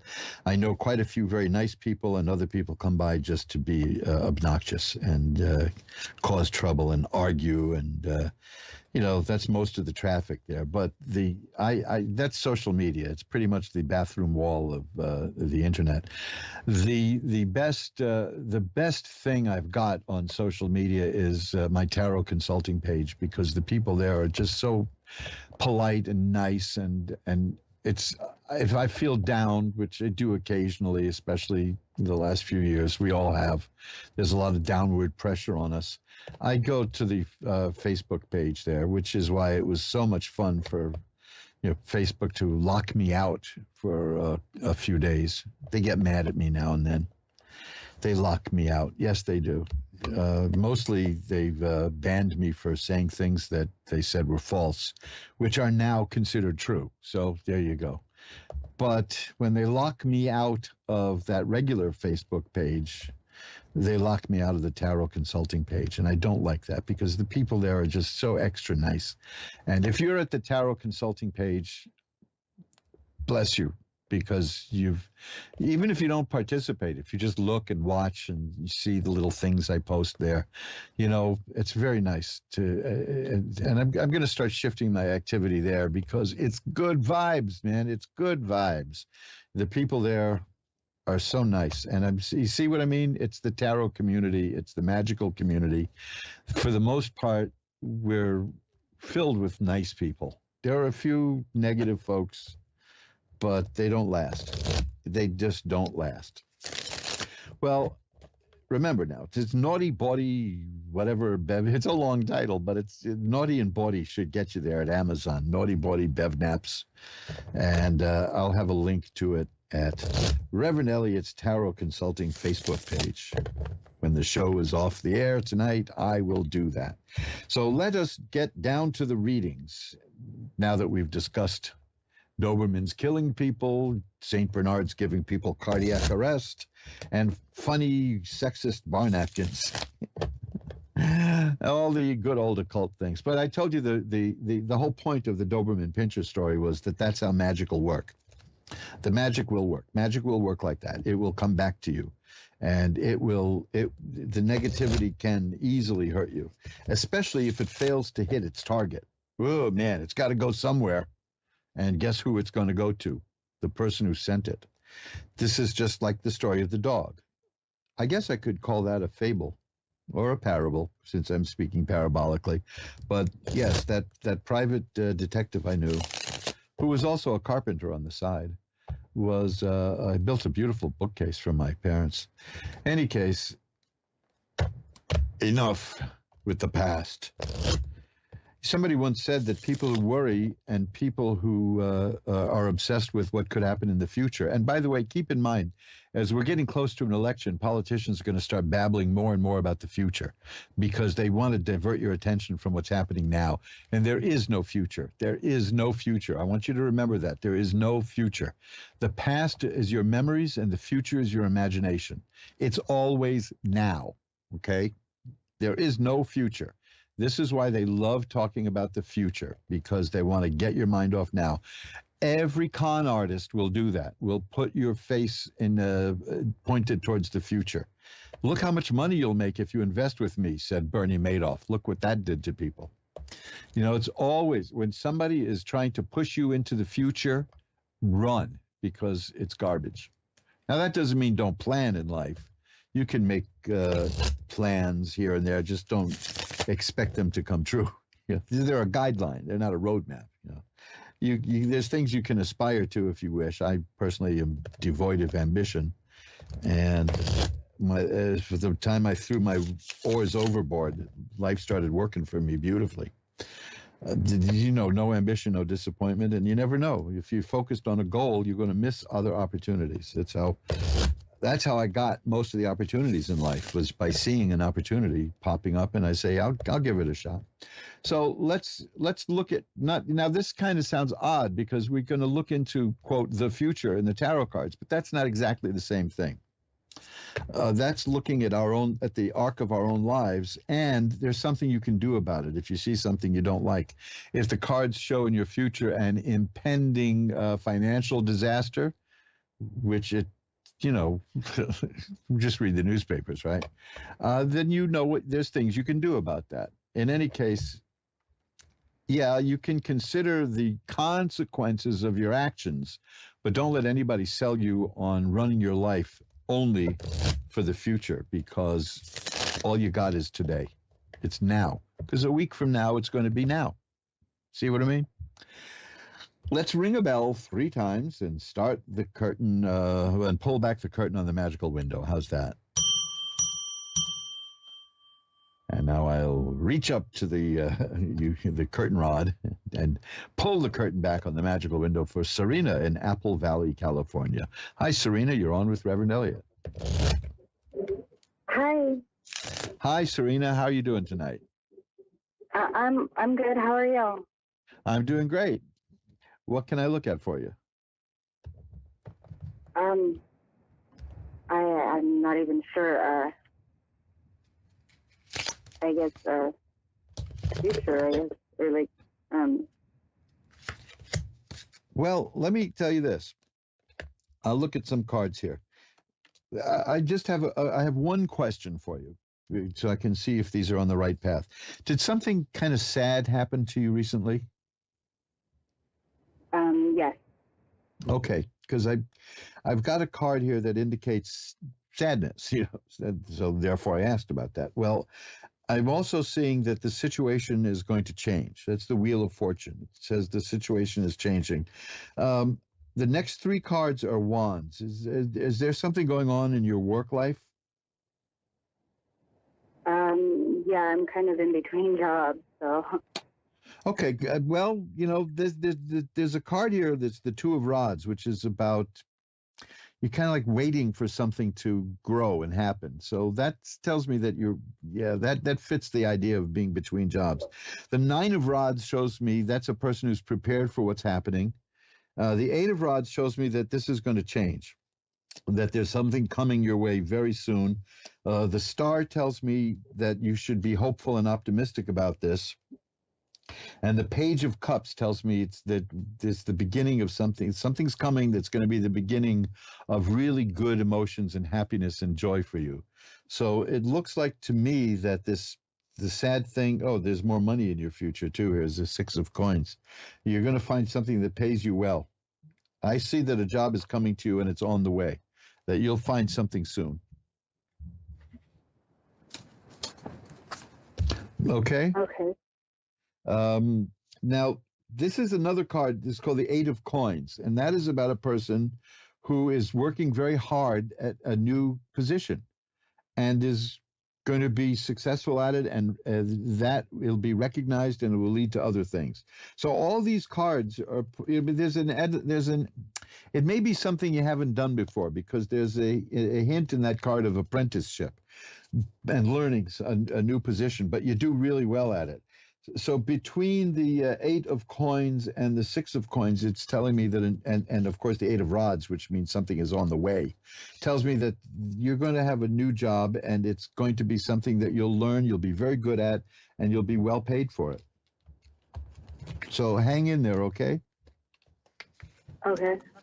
That's funny because I just got offered an apprenticeship recently.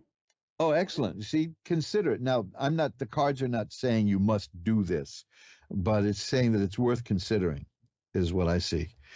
Because I've also got the Ace of Swords here, which is a fascinating card because it means the beginning of a new way of this mental activity is the swords.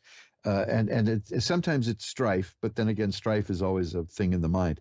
But the Ace of Swords is about developing a new way of looking at life. If you're coming up with a new way of seeing things, that's growth, and that's good. And then there's the Ten of Swords. You got the Ace and the 10. The Ten of Swords means a bad situation is about to end. So all the signs are good here. And of course, that Nine of Rods I got earlier says that you're prepared for this. So you should do very well at it. Okay. Okay. Is there anything else you want to look at? Well, I have, what about like family-wise, like, or like, you know, like? I didn't catch the question. I said, like, well, what about like family-wise, like, or is that something that like is able to be seen, or like? Something you want to know what's going on with your family? Yeah. Okay, let's see what we get. Let's shuffle them up again. And cut the cards. Well, that's interesting. Is there somebody making trouble in your family? Well, there's a couple things wrong right now, so. Well, I've got a card here, which is the Five of Swords. Fives are not good news in tarot, and that's just like about a person who's sneaking around and causing problems. And darkness. There's the Moon, which is about unconscious mind and dreams, and yet I think you're going to come through it okay because the Sun is here. That's the card of healing and health and growth and happiness. But to be aware that this is the Judgment card. This person's going to get what the people who are causing trouble are going to get what they deserve. Okay, that's worth knowing. I'm seeing that there's some people causing trouble in your family, but it isn't going to succeed. And you'll come out fine, okay? Okay. Thanks for calling. I hope that helps. Thank you. Thank you so much. I appreciate you. Thank you for your kind words. Bye-bye now. And let's shuffle up the cards and get right to the next reading because I spent so much time talking at the beginning. Brooke in Wisconsin. Hi, Brooke. You're on with Reverend Elliott. Hi. Thank you so much for taking my call. Hey, that's what I'm here for. You sound energetic. You're waking me up. I'm excited. I'm excited. What can we look at? I'm looking for a new house. I have to move very soon, and I have two daughters. And I'm also going to need a car, so it's all kind of coming up quick. So I'm just kind of looking for whether it's going to happen, what I'm going to do. Okay, let's see what it looks like here. Is there a new job in your life? Hello, Brooke? Have we lost Brooke? You hear me? Oh, yeah, now I hear you. Is there a new job in your life? Or are you looking I'm for looking work? for a new job. Yes. Yeah, because I have the Ace of Rods, and rods are about career and work, and the aces are new beginnings. So, and here's the Ace of Coins. So that's telling me that money is going to be coming in. You will get a new job, and you will get more money out of it. Okay, that's what I see.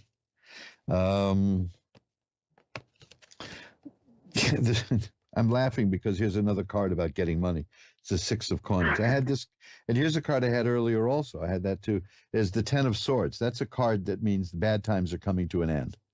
It looks awful. A lot of people think the card means the person's dead, but it really means that you've been through the worst, and you'll get up and it'll be fine. The Two of Coins, here, there's money. There's 3 money cards here. It tells me that you're good at juggling funds and balancing things and getting new things going and stretching your money and doing well with it. So it looks like you're going to do all right. You're entering a new phase in your life is the main thing that I see here. That is, and don't be alarmed, that's the Death card. Now, it doesn't mean you're going to die. The Death card means the end of one period of your life and the beginning of another, because there's a sunrise on it. I mean, it would be pointless for the cards to point out that somebody is dying, because we're all eventually headed that way. And they rarely showed death. I had a really nasty experience when I was starting to read with that card. I didn't explain it properly to somebody. But you're about to enter a new phase in your life. A new you is coming, and it's going to be very good. It's going to have new work and money. And here, the Four of Rods. It's a happy home and joy, and it's looking really good. I think that what you're doing is going to pay off for you. I don't see any speed bumps here at all. And if you're hoping for this, to be a turning point in your life, it's going to be. That's for sure.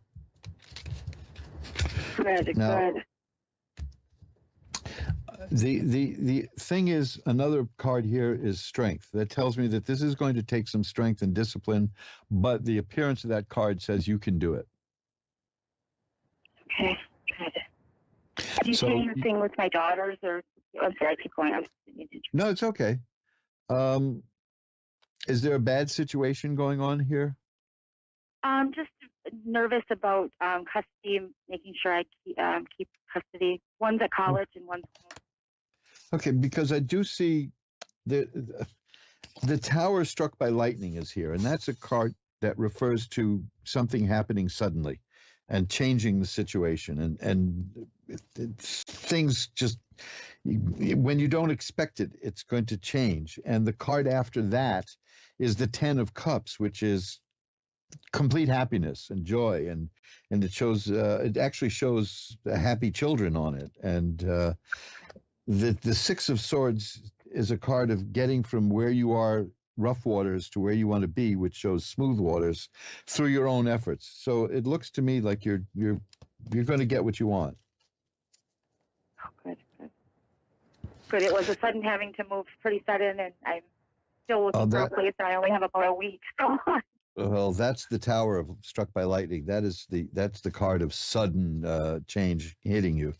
But I think that this is going to turn out well. This is going to come your way. Now, there's a choice you're going to have to make. They have the Lover's card here, and that is not a romantic card. That just means that the person has a choice in life, that they'll a fork in the road, so to speak, and has to make a choice. And I think you'll handle that well. Good. Oh, wonderful. Thank you very much. You really made me feel better. The key here is that the Ten of Cups is the card of great happiness. Okay? Good. Well, thank you so much. I appreciate your time. My pleasure. Thanks for calling. Bye-bye now. Have a good night. Thanks. And you're listening to Reverend Elliott's Magical Window on the Ask One Radio Network, where we get together every Wednesday at 11 Eastern, 10 Central, 9 Mountain, and 8 Pacific.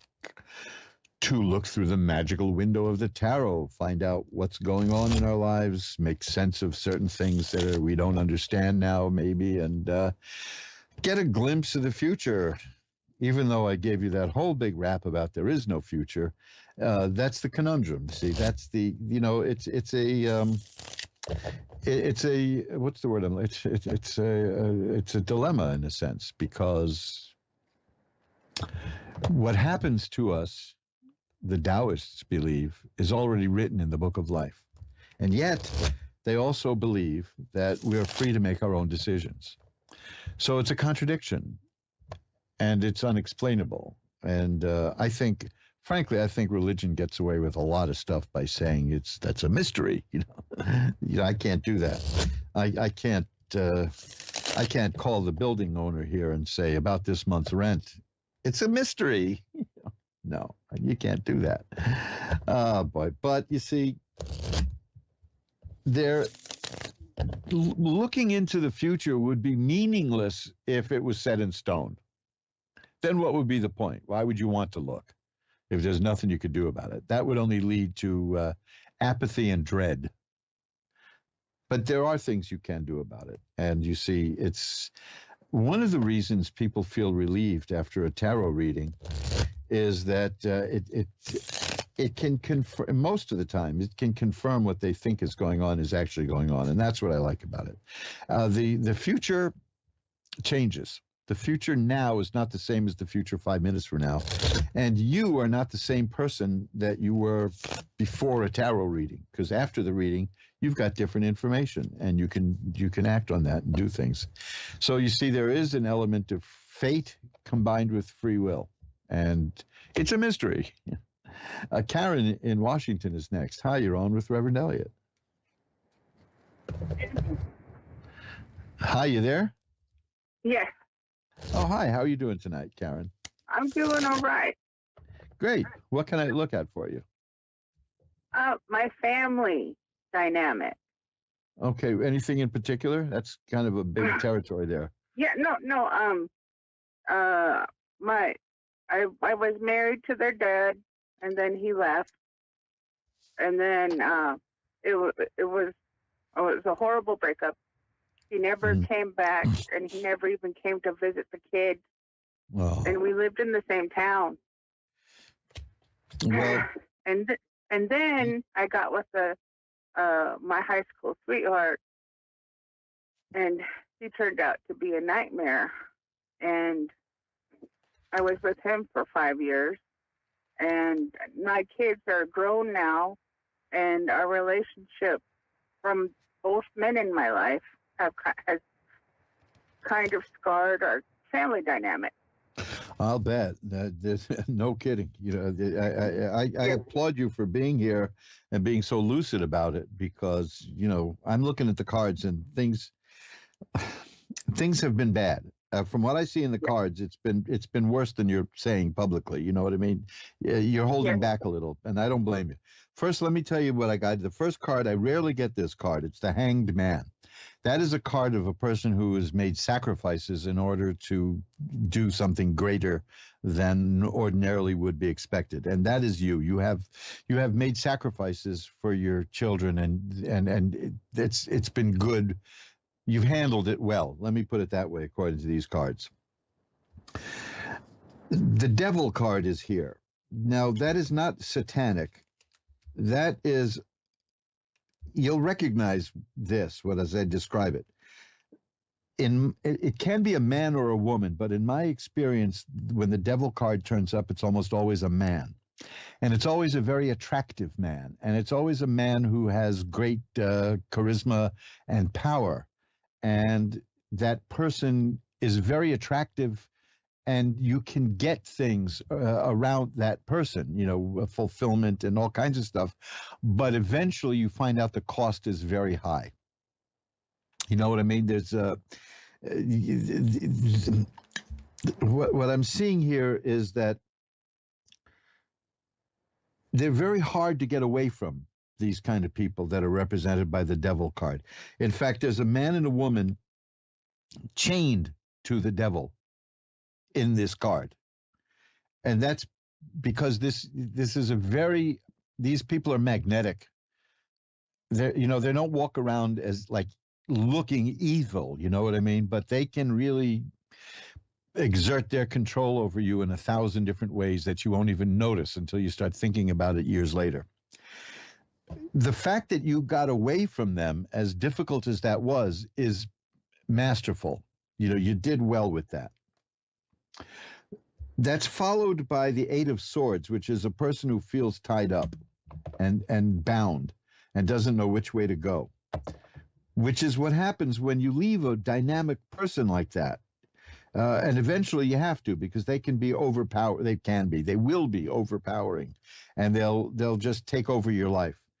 And the best thing about it is they do tend to go away and leave you there and never talk to you again, because they're off doing this to somebody else. You got out of that phase too of feeling stuck, because that's followed by the Empress. And the Empress shows me a woman who can make things happen and make things grow. And that's followed by the Temperance card, which tells me that you've worked to restore balance in your life. That's the main thing when we get involved with a person who is represented by the Devil card, is we lose a sense of balance, but we don't know it right off the bat. We know it later. We know it when they're gone. We feel it then. But you've managed to restore that sense of balance. So you're doing well in terms of A, having survived these people, and B, you're thriving. And the next card I have is the Six of Rods, which is about great success and triumph. And you did. The fact that you got out of that, and they didn't treat you very well, did they? Are you there, Karen? I think we've lost Karen, have we? Yeah, Karen, you still there? Yes, I'm still here. Okay, I hope you heard what I was saying, because there was a little breakdown here. But yeah. No, I heard you. I'm just crying.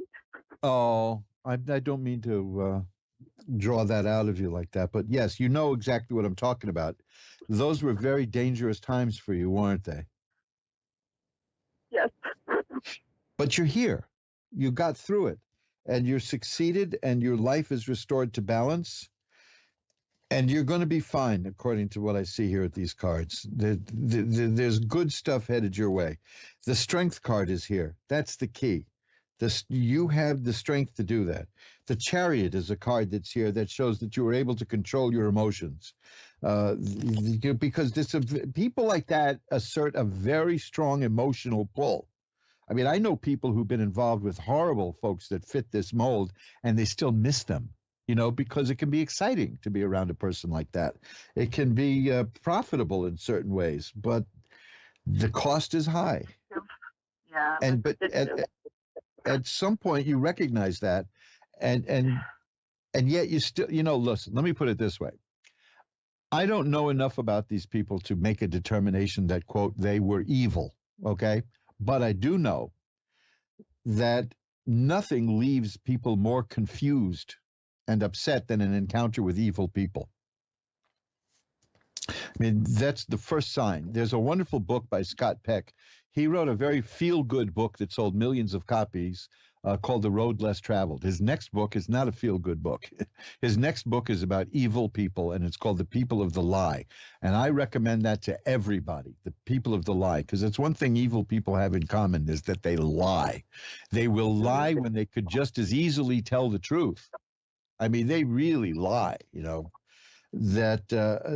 that's a sign. Another sign of an encounter with an evil person is you feel really bad after. I mean, you question your own sanity, you question everything, because they're good at that, at doing that. But you got through this okay.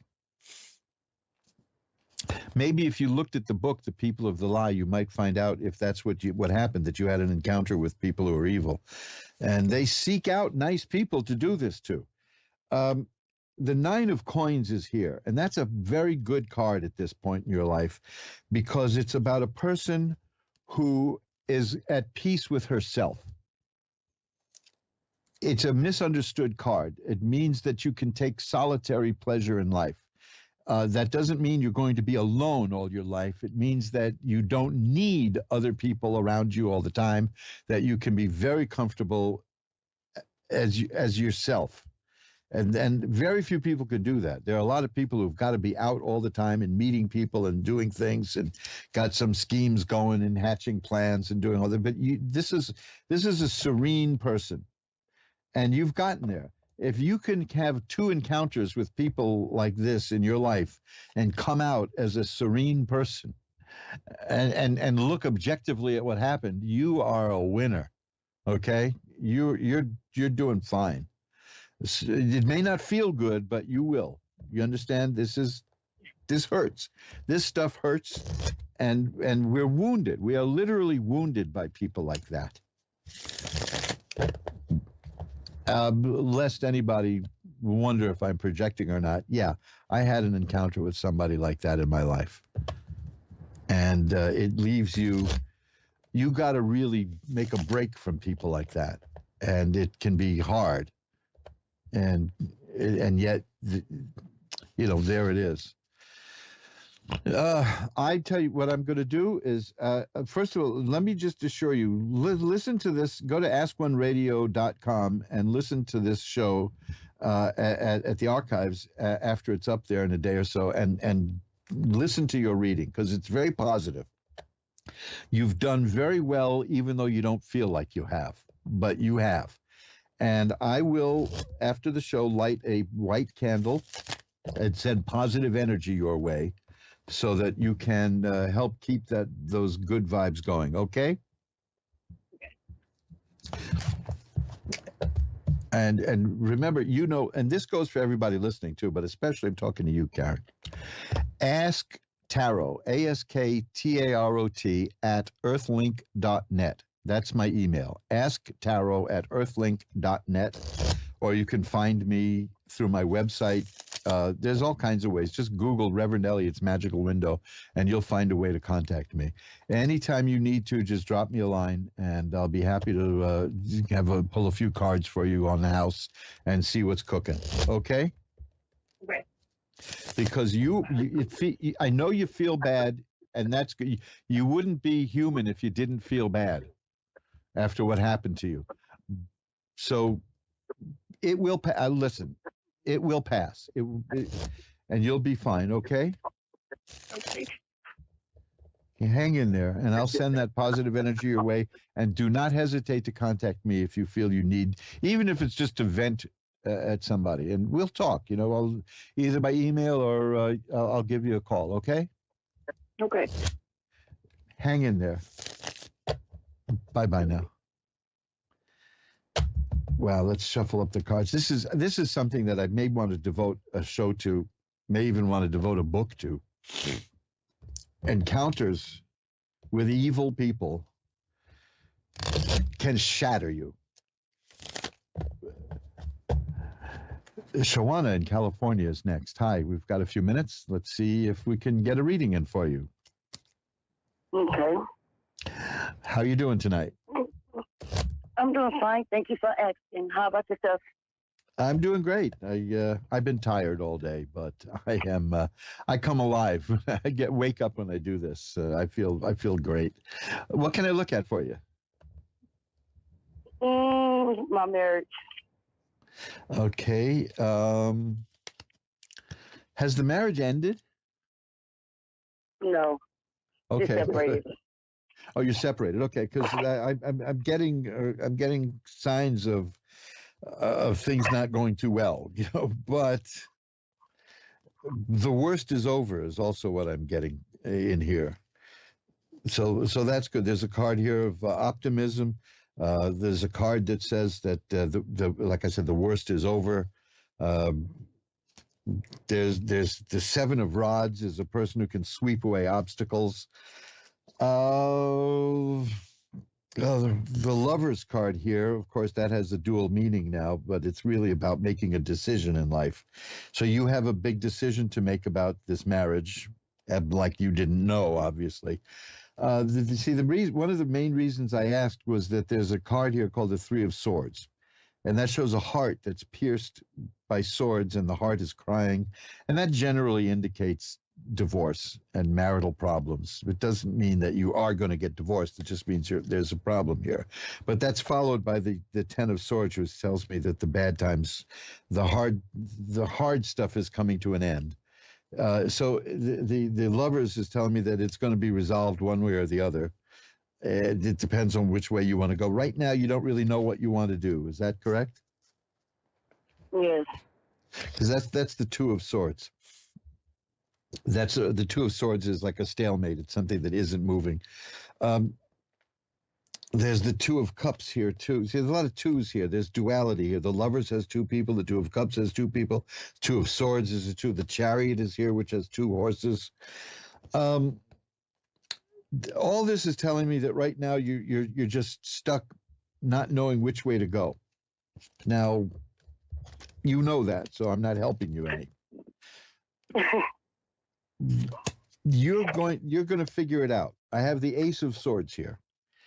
The Ace of Swords here. The Ace of Swords is about a new way of thinking and a new way of seeing things. You weren't being treated very fairly, were you? Not doing the split. No. That's the Five of Swords. That's a person who is maybe even going behind your back and being nasty and not being honest and truthful. But I'm telling you now, you're going to be all right. You're going to make the right decision, whichever way you go. The Ace of Cups is here. That's the beginning of happiness and joy. The World is here. That is assured success. The Nine of Coins, I just had that a moment ago for somebody. That is, you'll be confident in yourself and who you are and what you need to do. Again, we don't have time to really take a deep look into this. And even if we did, I certainly wouldn't have the cards tell you what to do because you know better what to do. What the cards are saying, though, is, because like I have the Eight of Cups, which means you're considering leaving. But you'll pick the right thing to do. Just whatever choice you make, according to what I see here, just have confidence that you'll make the right choice, okay? Okay. Okay, I got to go, but because I'm up against the end of the show. But if nothing else, just keep that in mind, that the cards are showing that when you make this choice, you're going to do what's best for you. Okay? Okay. Thank you. So, bye-bye now. And that's it. We've come to the end of another edition of Reverend Elliot's Magical Window. And we've gone from Doberman pinchers to evil people. Boy, we really sure we cover the gamut, don't we?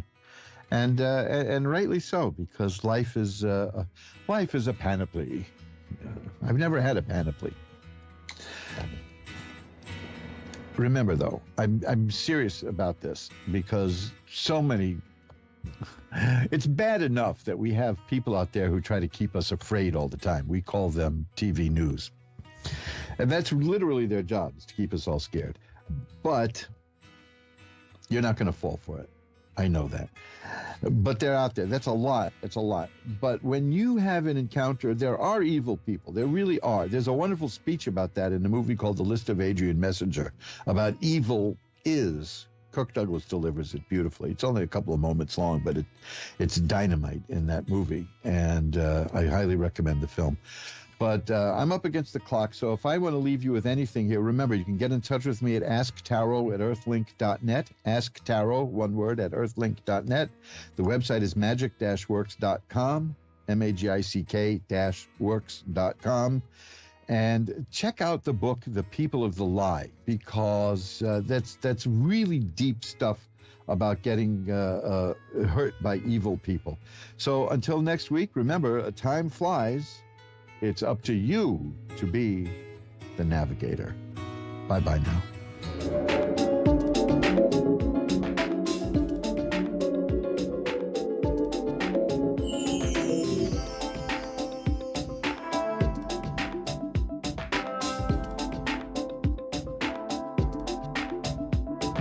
Any question, you'll love Suzanne Marie reading.